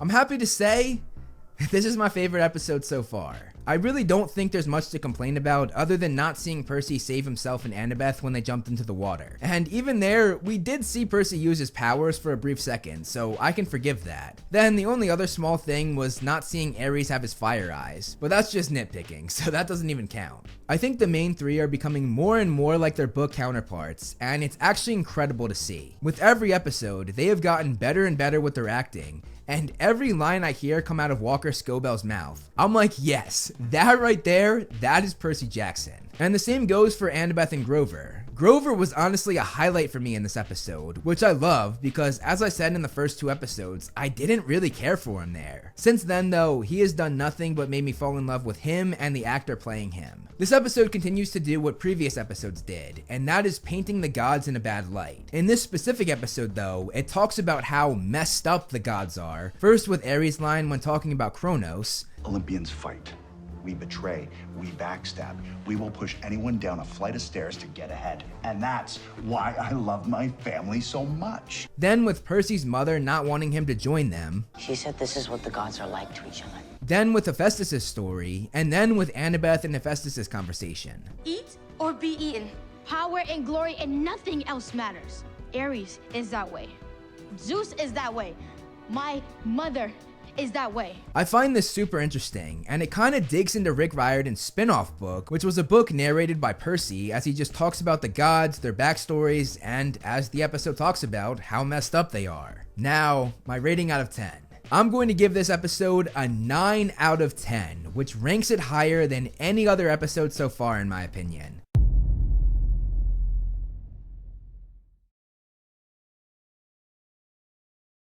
The episode is called We Take a Zebra to Vegas, which is taken from the title of the 16th chapter of the first book. We start off with a dream sequence as we're taken back to the room where Percy got disciplined at Yancey Academy in the first episode. They made the principal be the looming threat who has been in past dreams, whereas earlier he looked more like the Grim Reaper. We also see the shadow of who he's talking to, which is of course, as he said, the lightning thief. Following Percy waking up, we see them do an iris message, and they do it exactly how they did it in the book, complete with a rainbow, a payment, and praying to the goddess Iris. Oh, Iris, goddess of the rainbow, please accept my offering. Just like in the book, Luke answers. But one thing interesting is that in the book, this actually happened before their meeting with Ares, not after like the show has it. During this call, we get the answer to that cliffhanger at the end of the last episode where Grover said he knew who the lightning thief was. Just as many predicted, including myself, he said Clarice. Clarice is the lightning thief. We also get another Percy and Annabeth moment that was not in the book as they talk about their mission. Medusa was Saturday. I thought Sunday. No monsters on Sunday. Monday you died in the river. Right, so Medusa on Saturday. Then Luke asks what this is between Percy and Annabeth. Guys, what is this? What? Why did you turn into an old married couple? I personally like this a lot, and I love that they're hinting at their relationship by dropping little things here and there that weren't in the book, much like the Harry Potter films did with Ron and Hermione. We get a mention of Luke and his father Hermes' relationship, which in the book is very complicated. They don't get along? At all. Later in the episode, they also mention a plotline from the final book of the original 5, which is Luke's backstory with his mother. Like meeting his mom. She's a seer. A human who can see through the mist. Sometimes I see stuff that messes them up. What Luke's mother saw made her go crazy, making Luke's childhood very hard on him, and as Annabeth said, Luke blamed his father for this. And Luke blames Hermes for it, and I think Hermes would do anything to win him back. The show takes us even farther as Hermes mentions that Annabeth was there the night of their argument. Remember you. You were there. Last time I saw Luke. Yes. I saw you argue. And this refers to the flashback that we saw in The Last Olympian. To be honest, I don't like that they told us this early on. I think we should have gotten to know more of Luke before he was brought up, especially because this wasn't even brought up until book 5, and we're on book 1. I wish they had instead talked about Luke and Hermes' tough relationship because of his failed quest, which is what the first book highlighted when talking about their bad relationship. How this goes is that Hermes gave Luke a quest to steal a golden apple from the Garden of Hesperides. Luke was mad at his father because Hercules had already done this quest, and it went terribly as he got his scar while battling a dragon, and he failed to complete it successfully. This would have been more than enough to explain why Luke hates his father, but there was zero mention of it, which is pretty shocking because this is a huge part of his character arc. They substituted that for something that I think they jumped the gun on. But getting back to the episode, Grover mentions that the animals have a plan. They've already got a plan to get themselves out. This is a way of showing that Grover can communicate with animals, which he was able to do in the novel as well. I like this because it's a lot more show and a lot less tell, which I think is one of the show's weaknesses so far. They explain things too much rather than just showing it to us. We get a view of Las Vegas where all of the animals are set loose from the Kindness International truck, which makes a very hilarious shot. You can see people taking pictures with their phone, a kid feeding the camel out of the window of the car, and it's a very well put together sequence. And it gets even better when you look at the background. You have the MGM Grand Casino, and it looks like you have Medusa's eyes up on the big screen. Plus you have an ad to live in the Juniper, which is a real place, but it also happens to be the name of Grover's girlfriend later on in the series, so that was a nice little Easter egg. On that same ad, it's promoting Mia House, which I thought would be expanded on later in the episode, but it wasn't. It also looks like an animal destroyed the screen by flying or ramming into it. There's also a poster for Sweet Summer and an ad for food that's located in Parker Plaza, which I assume is near the famous Plaza Hotel and Casino. Grover mentions that he gave the animals a savior's blessing. Seems dangerous. Oh, they'll be totally fine. I gave them a satyr's blessing. Which was briefly mentioned in the book as Percy heard Grover talking to the animals. But this blessing did not have a name in the book, and I like that, a savior's blessing. They mentioned the people being in danger. I meant for the people. Which is pretty accurate considering there's a freaking bull and a black bear loose just in this one shot alone. I love how the Lotus Casino is just a giant lotus, just as described in the book. I also love how the roller coaster goes outside of the building, but I do wish that they showed more of this in the casino. In the book, there were roller coasters, water parks, and all sorts of awesome things, but in the show, the inside is just a regular casino, and this also makes the inside not really have the same vibe that the outside gave us. Now, in the movie, they played Poker Face by Lady Gaga, and everyone was wondering if they'd give a little nod to the movies by playing that, but instead they played Levitating by Dua Lipa, which honestly I'm not mad about, but I know a lot of other people will be. One thing I am mad about though, well, not mad, just disappointed, is that when we look around, we see people of all ages in the casino, including many old people, which I greatly dislike. The point of the casino in the book is that the place slows down time and you don't age, even over the course of several decades. In the book, we saw this with the kid who had been there since the 1970s and is still a kid in 2005 when the book was written. And one thing so disheartening is that the movie actually included this kid and got this right. I never thought I'd be saying that the movie did something better than the show, but here we are. This plot point is so crucial for later characters in the series as well, so I hate that they have all of these adults. This might be the thing that I dislike most about the show throughout all of the episodes so far. At the entrance, according to my dad, who's a supercar guy and who I FaceTimed while writing the script, they have a 1959 Cadillac at the front. Later, we also see kids in a VR room, and that sort of replaces all of the arcade games, which is what was in the novel. I like this because it sort of modernizes the series a bit. I should also mention that in the novel, they did not come here on purpose like in the show where Ares told them to come. In the book, they just stumbled upon it by accident and got sucked in by the doorman. The show also added the fact that they were aware of the old myths about lotus flowers and how Odysseus ate them. Odysseus lands on a beach. There's these guys who've forgotten where they came from, forgot everything that was important to them. And they got that way because they ate the lotus flowers. They think this is okay though, as long as they don't eat any of the lotus flowers. What do you think, wise girl? Just don't eat anything. The idea of eating lotus flowers here was taken from the god-awful movies, and this line in the show is actually kinda great, because one, it's a plot twist to people who have only seen the movies when the flowers actually have nothing to do with it. I don't understand. If you're not eating the flowers, then why are you forgetting things? And two, because it's sort of Rick Riordan, the author of the series, who's also a writer on the show, saying F you to the movies. I like the back and forth between Percy and Annabeth, where Annabeth says she doesn't know, which shocks Percy. What are we supposed to do about that? I don't know. You don't know? There are things I don't know. On the wall behind Hermes, you can see all sorts of Greek items like body armor, a battle helmet, a ton of different vases, including one that depicts a hero in battle, and much more. I mentioned a bit about their talk with Hermes earlier, and this whole sequence was not in the book either, and honestly, I feel like it should have been left like that. I don't think these scenes were necessary. In fact, Hermes didn't actually appear until the second novel, but we did see him earlier in this season, so I did expect to see him later on as well. Interestingly, they gave Hermes this power of touch, which makes Percy see a vision from his past. I know you do.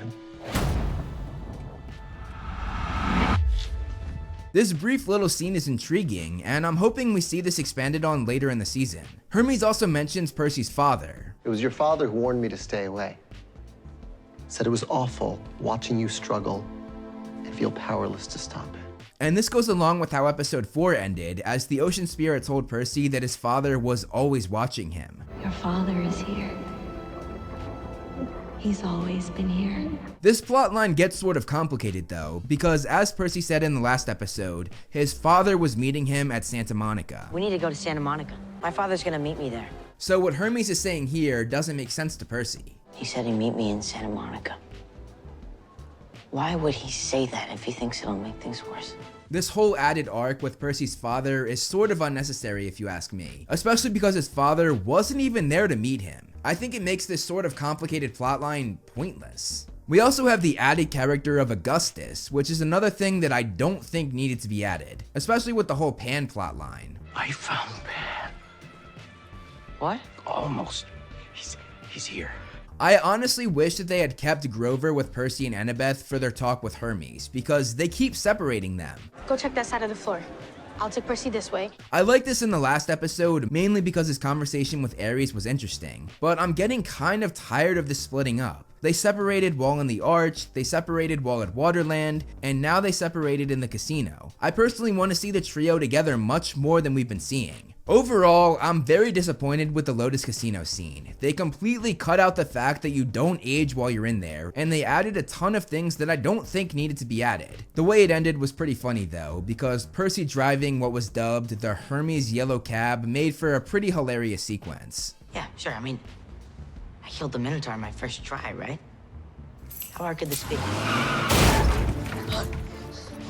My fault. We then see Percy going down to the ocean to meet his father, but as I said, he's not there. We also find out that Percy failed his quest as the summer solstice, their deadline, is passed. This did not happen in the book. They did not go past the solstice, so I don't really know why the show decided to make this change. I guess we'll see later on. The Ocean Spirit also gave Percy 4 pearls, while in the book, he was only given 3, so I'm interested to see what they do with that. Having 4 instead of 3 of course takes away the dilemma of who escapes the underworld and who doesn't, which I'm also not a fan of, but again, I'll wait and see how that plays out before I make my final judgment. But that's the end of the episode, so it's time to give my thoughts and rate it out of 10. I'm sad to say that this is my least favorite episode so far. With the other episodes, I had much more to praise and very little complaints, but with this episode, it's the opposite. There were many more things that I disliked than I liked. In the past, they changed things that I was alright with, but that was because in past episodes, the changes led to something meaningful, whether it was a nice character moment like Percy switching with Annabeth on the Arch, or Grover's talk with Ares. The changes made in this episode, however, made for problems. They not only set up future plot holes, most notably with them taking away the fact that the casino stops you from aging.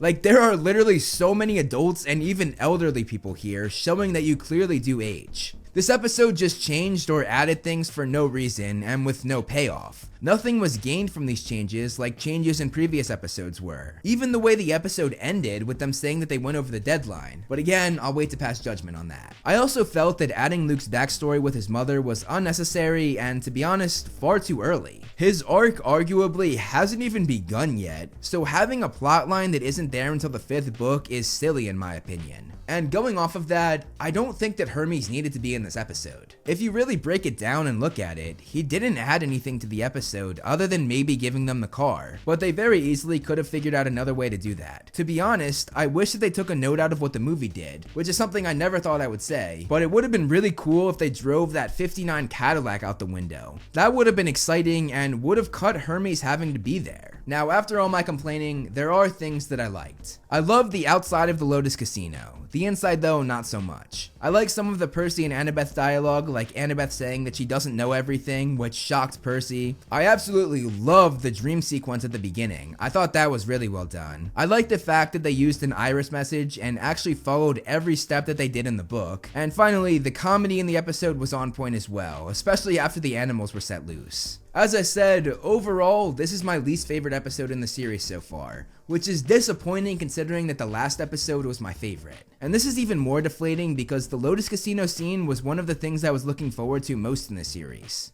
Now, my rating out of 10. I'm giving this episode a 6.5.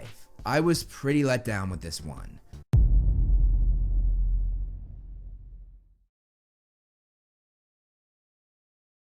The episode is called We Find Out the Truth, sort of, which is taken from the title of the 19th chapter of the book. We start with the scene at Krusty's waterbed palace, which is a scene that I did not expect the show to incorporate, but I'm very happy that they did. They changed the scene a bit from the book though. It's much more brief, and here the trio went in on purpose knowing that it was the entrance to the underworld, while in the book they went into the shop because they were being chased by a gang of teens. Also in the novel, this was not the entrance to the underworld. The entrance in the novel was in DOA or Dead on Arrival recording studios. Just like in the book, Krusty or Procrustes is tall, lean, and is wearing a suit, though a different color. But he does have a purple outfit hung up in the back room, which is a cool Easter egg. Percy mentions that he's a son of Poseidon.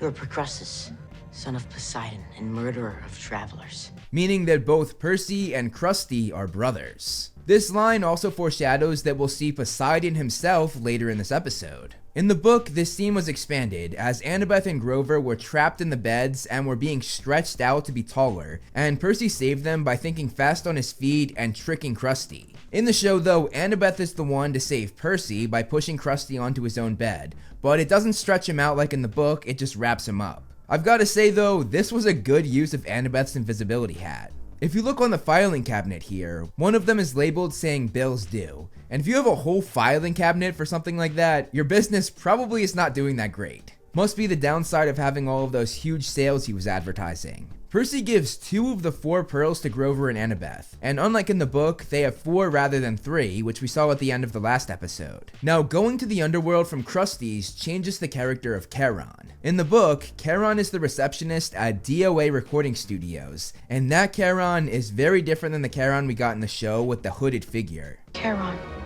the boatman, taking new arrivals across the river Styx. We then go to a flashback, and this is the same flashback that we saw for a brief second in the last episode when Hermes touched Percy. We get a little Wizard of Oz reference. Well, we're not in Kansas anymore. What? I never show you that movie.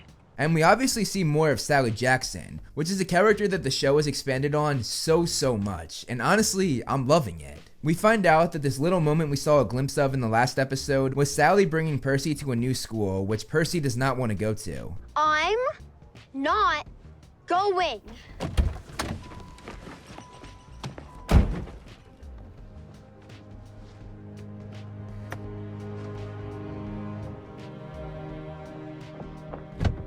Percy! I'm not gonna lie, when Percy locked the door, I laughed pretty freaking hard. Like, come on, Sally, you should have seen that coming. I love how the scene transitions as Sally says to open the door. Now open the door. And as Percy opens the car door, Grover closes the door to the underworld. I do really like the idea of a parallel story for Sally, as this whole mission to the underworld is obviously to save her. The underworld looks really amazing, as it really is an upside down version of Olympus just like the novel described, which Hades created because he was banned from the palace in the sky. We get another Wizard of Oz reference. Not in Kansas. Hey, focus. We left Kansas 4 days ago. Which is absolutely hilarious with Annabeth's response, who, as we found out in episode 5, has never watched a movie before, so of course she wouldn't know this reference. I've never seen any kind of movie. This Wizard of Oz line is the first time these 2 stories told in this episode parallel each other, and it won't be the last, which is great writing. I've gotta say, them walking through the crowd of dead people is so funny. Sorry. This seems so wrong. Nah.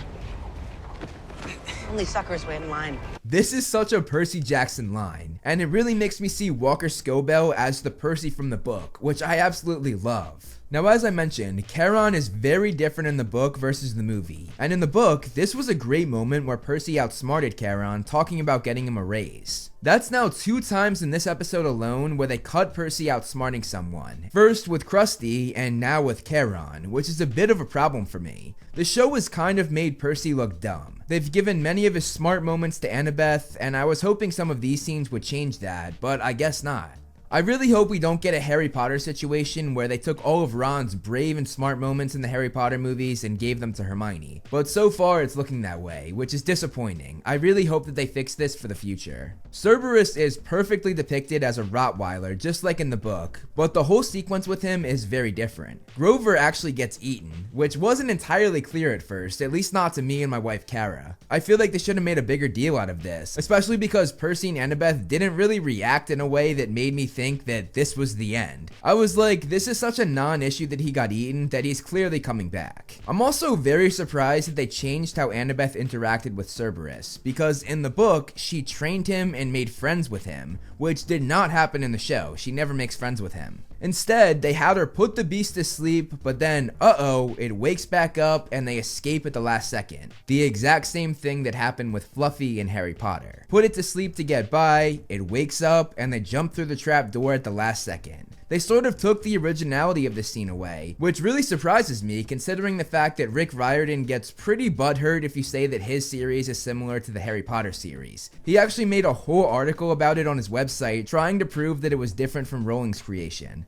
So knowing that he's one of the main writers on the show, I'm surprised he let them make it so similar to the Fluffy scene in Harry Potter. Now, I'm not saying there's anything wrong with it. It was a very exciting scene.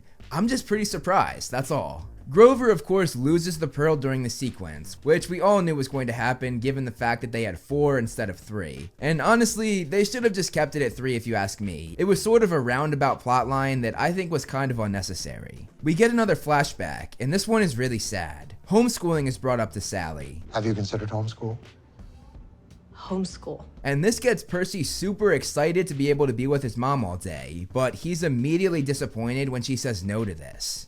I'm sorry, but no, I cannot accept that as an answer. So let's, you and I, figure out a way to make this work. The next scene takes place in the Fields of Asphodel, which is part of the underworld where ordinary souls go. This must be Asphodel. In the book, these souls drink from the River Lethe, or the River of Forgetfulness, which makes them forget their memories and identity. The roots in the TV show are a new concept though, and as is the bound by regret outlook. Souls here are bound by regret, haunted by choices they made in life. In the book, it was just people who were indifferent or ordinary souls who lived a life neither good nor evil. The root and regret concept is obviously added so that Annabeth gets trapped, and I'm curious to see what Annabeth's regret is. But what would you have to regret? I'm hoping that we find out about this regret in the season finale next week. One thing weird to me about this sequence though is Percy tried to rip the root around her ankle off with his bare hands, and was like, nope, can't get it. But why didn't he just pull Riptide out and cut the root? It might not have worked, but he could have at least tried. Annabeth saying that she trusts Percy's father is a big moment. I trust your dad.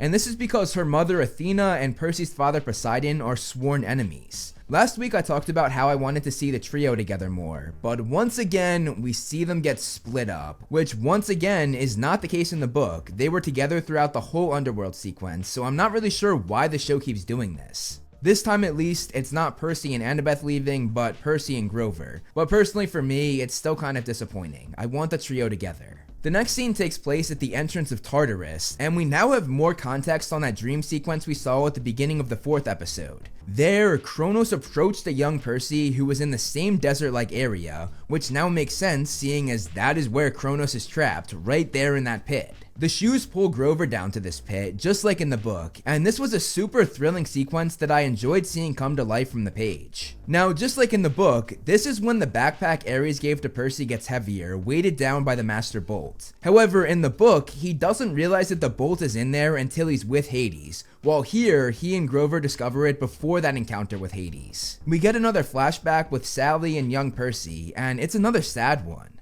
Why are you trying so hard to get rid of me? I would never do this to you. Oh my god, my heart.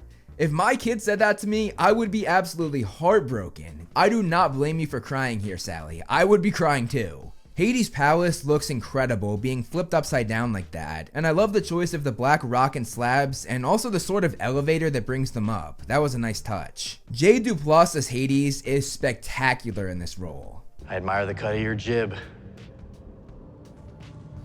Little nautical reference for you. We then get the big plot twist that Hades is not the person behind everything, and his response to Percy saying that he stole the bolt is actually hilarious. Huh? In the book though, Hades was actually a much more tragic character, as he was banished from Olympus, automatically blamed for the theft of the lightning bolt because of who he is, had his own weapon, the Helm of Darkness, stolen from him, and he was framed by Kronos and Ares. That's why the movie's royally messed up, making Hades the sole bad guy. He is not the bad guy in this at all. In fact, he's kind of a victim. I'm so glad that the show was able to fix this. Although, I'm not a fan of them changing the fact that the reason why Hades doesn't go up to Olympus is by his own choice. I don't really do jealous. My brothers, on the other hand, have the market cornered on jealous. Family drama is why I don't go up there anymore. I wish they highlighted the fact that he was actually banished and banned, because that's a crucial part of his character in my opinion. I love the painting that Hades has in his palace. I'm not sure what it is, but I'd love to know, so if you have any idea what this depicts, comment below and tell me. Seeing Percy come to the conclusion of who that voice in his dream was a really exciting sequence, despite the fact that there was zero action. Kronos. He's got the longest grudge of them all. Zeus took Kronos' throne. Who else has a bigger reason to weaken Zeus and take his throne back? And I love how it finally ties together all of those dream sequences we saw throughout the season and explains who and what it is. It is Kronos, the ultimate threat. We also get another tie-in from the underworld sequence to the flashback sequence, as Hades says the same thing that Percy's mom said to him earlier. This only ends one way. The only question is how difficult you make it. The only question is how ugly you were gonna make it before we say goodbye. And after this is said, Percy looks at his mother, makes the choice, and says the same thing that Sally said to him in the first episode. Hold fast, Mom. Hold fast. Brave the storm. This is such good writing. They did an incredible job tying the flashbacks and Sally's added story into the series. And I'm such a big fan of all of these added Sally scenes. I think they really add a lot to the series. Now, the pearls work differently in the show than in the book, because in the book, they went into these little orbs and they floated up to the surface, while in the show, they go through the ground, which doesn't really make sense, seeing as they're trying to go up and there's really nothing below the underworld. That's as far down as you can go. Going back to the flashbacks, we get a very interesting scene as Sally lights a match, puts it in the ice cream, and it starts to rain, which then reveals Poseidon himself, Percy's father, arriving. I love that Sally and Poseidon never look at each other throughout this entire sequence, always looking forward, because as we found out, they had a much more intense relationship than in the book, and it's almost as though they can't even bear looking at one another for fear of having those feelings come up again. This whole conversation is super emotional and obviously very tough for Sally, and it has some really incredible dialogue. I want him to know who he is before your family tries to tell him who they want him to be. This was just a really well written scene, and it was brilliantly acted by Virginia Cole and also Toby Stephens, who I think was a great choice for Poseidon. I love how he fully supports Sally in her decision and actually builds her up while he does so. His mother raised him well. We also see Sally offer Poseidon the chance to talk to his son. Do you want to talk to him? But as we've been told throughout the season, he's always been watching but can never intervene, which Hermes actually mentioned in the last episode. It was your father who warned me to stay away. Said it was awful watching you struggle and feel powerless to stop it. The ending of the episode sets up that epic fight we've been waiting for. Percy Jackson versus Ares, the god of war, and his father's voiceover goes along with this, saying he'll be by his side. I'll be right by his side. This refers to his father giving him more strength when the fight will eventually go into the water, and boy am I excited to see this in the season finale. Now, how would I rate the episode out of 10, and what are my overall thoughts of it? I thought overall it was a good episode. I'm glad they were able to bounce back after last week's disappointing episode, which was really the only episode I disliked. This one isn't top tier for me, but it was pretty solid. I think the writing in this episode was brilliant. First with the parallel scenes, going to the underworld and Percy and Sally's flashbacks. The dialogue in this episode was also absolutely incredible, the best in any episode so far, and that's saying something. The underworld sequence was pretty thrilling, and seeing the Tartarus scene made me super happy, basically being right off the page. I mentioned that they changed the scene with Cerberus to be a bit more like Harry Potter, which I have no problem with if I'm being honest. It was an exciting sequence, especially when Cerberus jumped for the ball and Annabeth grabbed onto the side of the mountain. I'm happy we got to see Krusty, I'm happy with the Kronos reveal, and for the most part, I'm happy with how Hades was portrayed. My only gripe being that they made Hades less tragic, as he's the one that chooses not to go up to Olympus rather than him being banned. Now my rating out of 10. I'm gonna give this episode an 8.5 out of 10.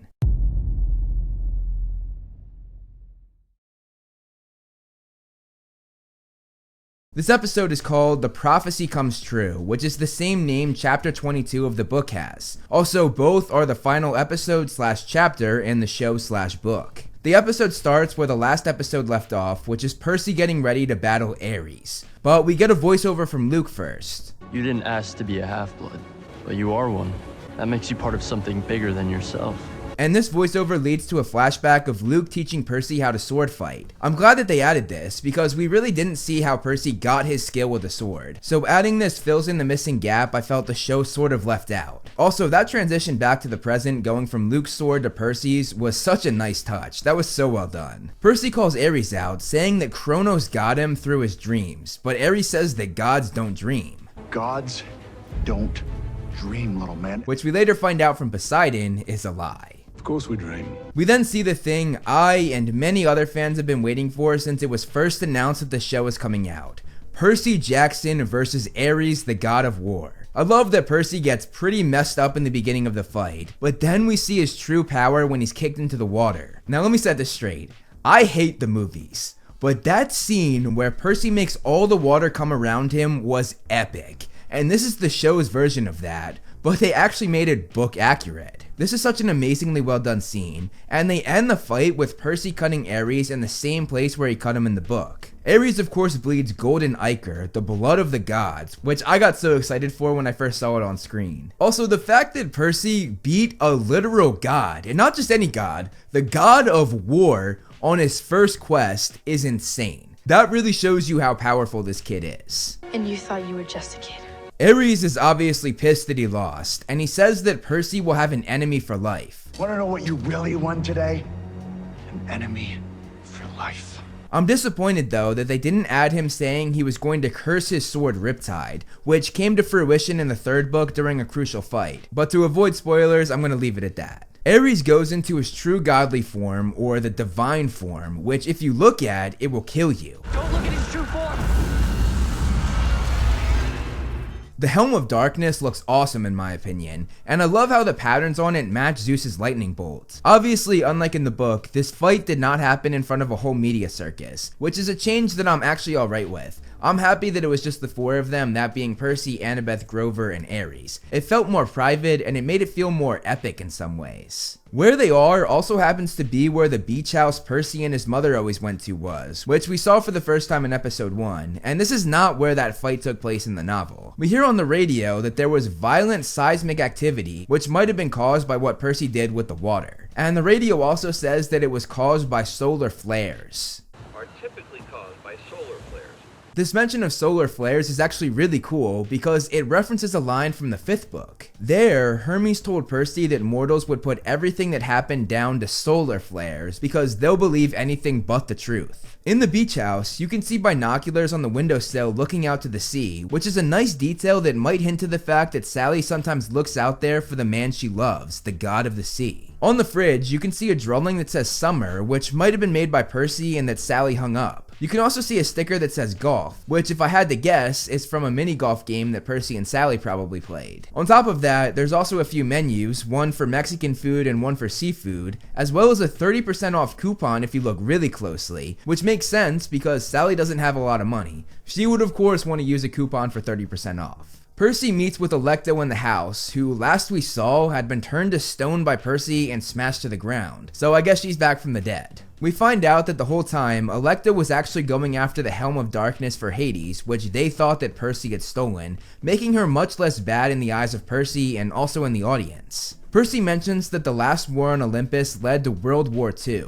Before we set off, Chiron told me the last war on Olympus kicked off World War II down here. This is a cool detail, because in the book, it discussed how the Nazis were the children of Hades, and those fighting the Nazis were the children of Zeus and Poseidon. Annabeth giving Percy her necklace was a nice moment, especially because it has her father's ring on it as well. When we get to this shot of the Empire State Building, you can see lightning striking in the clouds over here, which is a great detail that shows Zeus's anger up in Olympus. I love the power move of Percy just putting the bolt down and saying he didn't have an appointment. I'm here to see Zeus. I don't have an appointment. In the book, both of these things were prompted by the security guard asking if he had an appointment, and when Percy said no, he showed him the bolt. Having Percy just walk in and immediately do those things makes him so badass in my eyes. The elevator numbers up on Olympus are written in ancient Greek, and this is of course the second time we've seen this elevator this season, as we saw Hermes on it at the end of episode 3. There though, we did not see Olympus, we just saw the light coming in, so actually getting to see it this time around got me so hype, and it looks incredible. The buildings and stairways are so intricate and thought out, and it really does feel like Greek and Roman times and feels so grand. If you zoom in, you can see some ghost-like people here, as well as another ghost-like creature with horns down here. We then cut back to the flashback between Percy and Luke, and they have a really interesting conversation about the relationship between gods and demigods. The gods are all powerful, but they have to play by the rules. Yes. And they create demigods so we can break the rules for them. Yes. But if we can break rules and they can't, shouldn't they be just as afraid of us as we are of them? In this conversation, we get a drop that Annabeth is scared of spiders. Annabeth is terrified of spiders. Which I did not expect to get in this conversation. It kind of took me aback. In the book, we found out that she didn't like spiders at Waterland when they were attacked by a bunch of mechanical spiders. But obviously the show cut that, instead having that throne scene. I am glad that they added this detail, but it was done in a weird way, and it kind of goes back to that whole problem that I think the show has of show don't tell. Here, they're once again telling. It is important that it's mentioned though, because Annabeth's fear of spiders goes back to her mother's interaction with Arachne. In a fit of rage, Athena turned Arachne into a spider, and from then on, all kids of Athena were afraid of spiders because they thought each one could be Arachne coming to take revenge. And this gets even deeper, as you can see from the cover of the third book in the sequel series, The Heroes of Olympus. But again, I'm going to leave it at that to avoid spoilers. Going back to the original spider line that Luke said, it actually fits really well with this flashback, as we get a metaphor comparing how Annabeth reacts to spiders and how the gods react to demigods. She's a lot bigger than they are. So what do you think happens when she comes across one? Two things you never want to be are small and scary at the same time. Things that are small and scary get squished.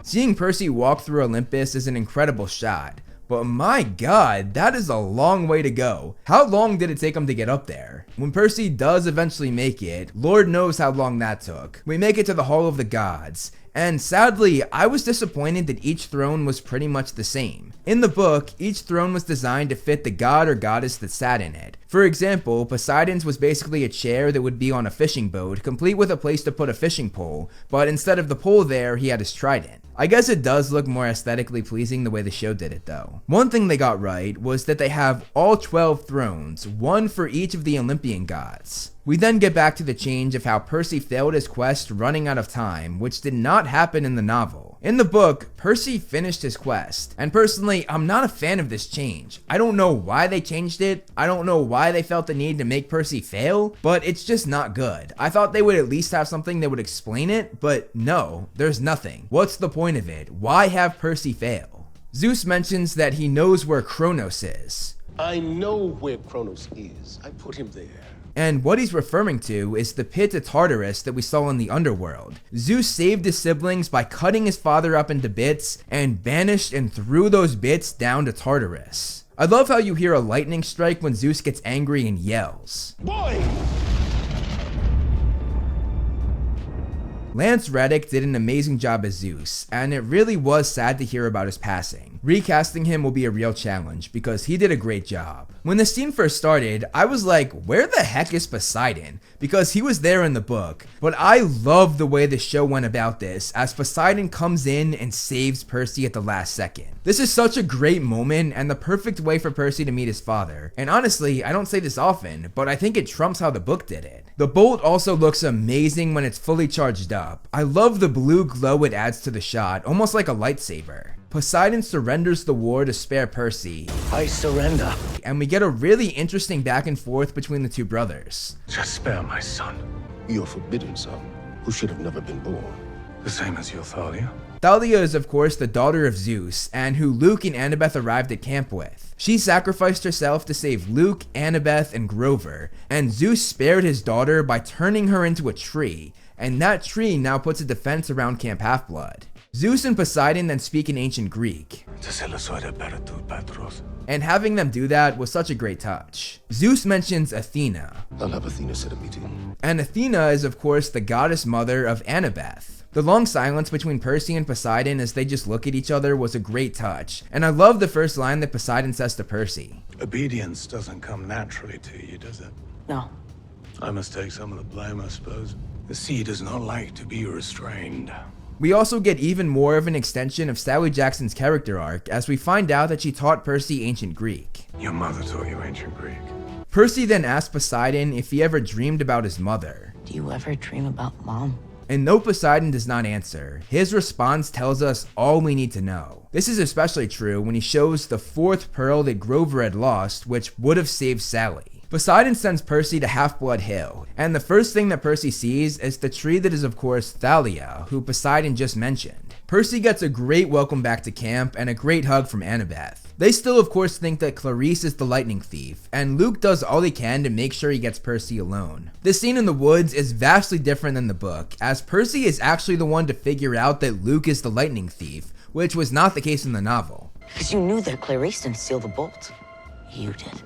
I like this a lot because, as I talked about in my video for last week's episode, they took away a few smart moments from Percy, so having him figure everything out here sort of makes up for that in my eyes because clearly he's very smart. The show also made another change as Luke tries to recruit Percy, whereas in the book he did not do this. He took him in the woods with the intention of assassinating Percy with a poisonous scorpion. Luke also pulls out his sword Backbiter, which is also very different from the book. It has this new power to make ripples into the air to open secret doors, which is a power it did not have in the novel. Backbiter can open secret doors. We can stay on the run as long as it takes. I also wish they mentioned that Kronos gave this sword to Luke as sort of a bribery, and I also wish that they mentioned that it's only half celestial bronze, so that one half can kill gods and monsters, and the other half can kill mortals as well. Another big difference with this scene is that Percy and Luke actually fight each other.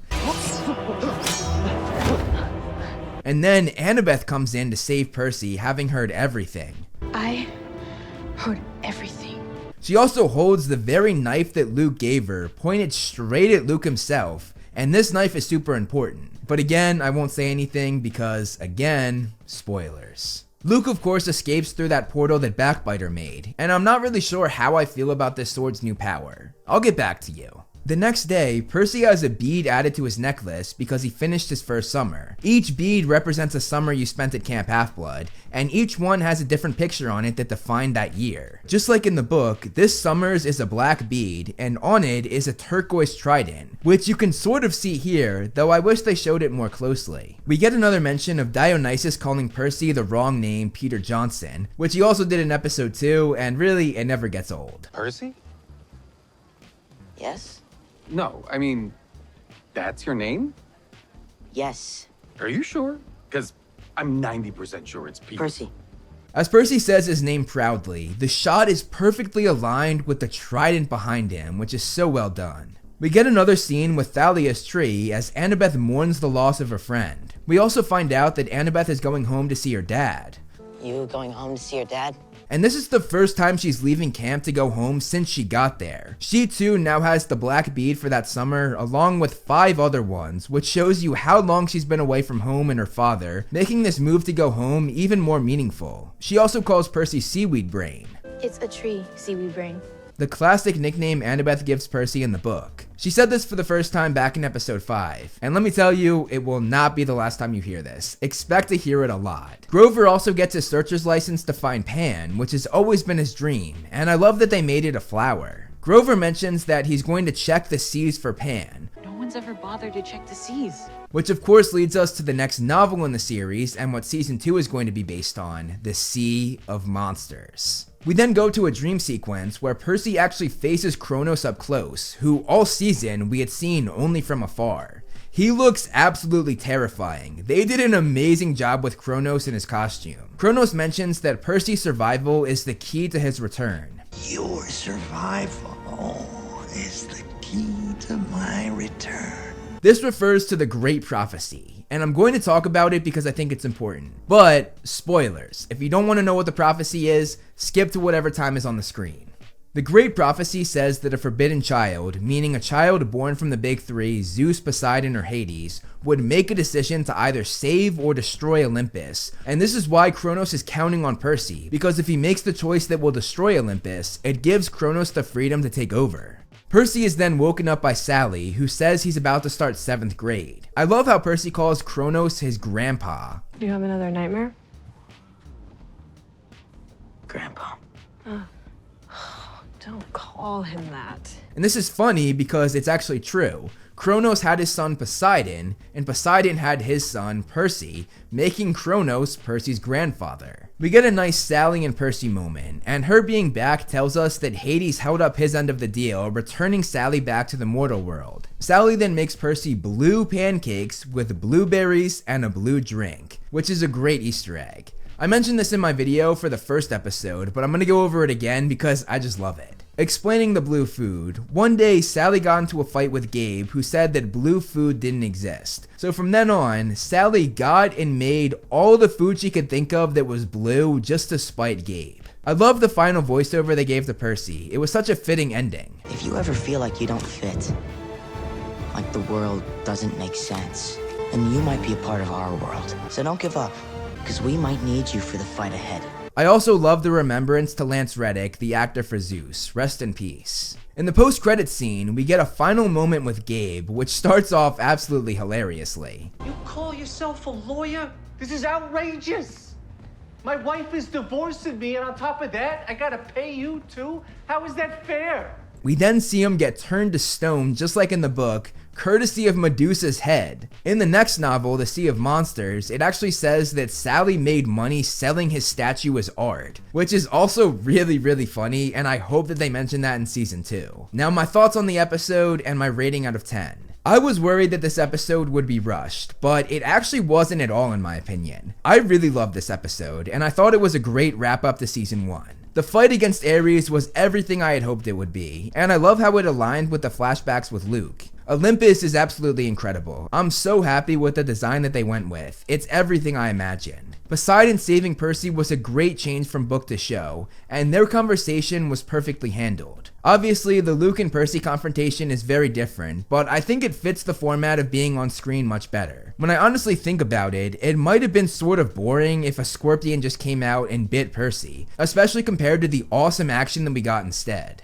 The back and forth we got between Kronos and Percy was really exhilarating and dropped a lot of cool hints for the future. Also, I've thought about it and I've decided I do not like the new edition with Backbiter. I feel as though its power to make these portals makes the weapon and Luke himself a bit overpowered. What would stop him from just cutting a portal open to march an army into camp when the time comes? Other than that though, I don't really have any complaints. This episode was pretty much perfect. So that now brings me to my rating out of 10. I said it was pretty much perfect, so I'm going to give it a 9.5 out of 10. Yeah, it was my favorite episode in the season for sure. It was the perfect wrap up for season 1. It hit every point that I wanted it to hit, and it left me feeling very satisfied.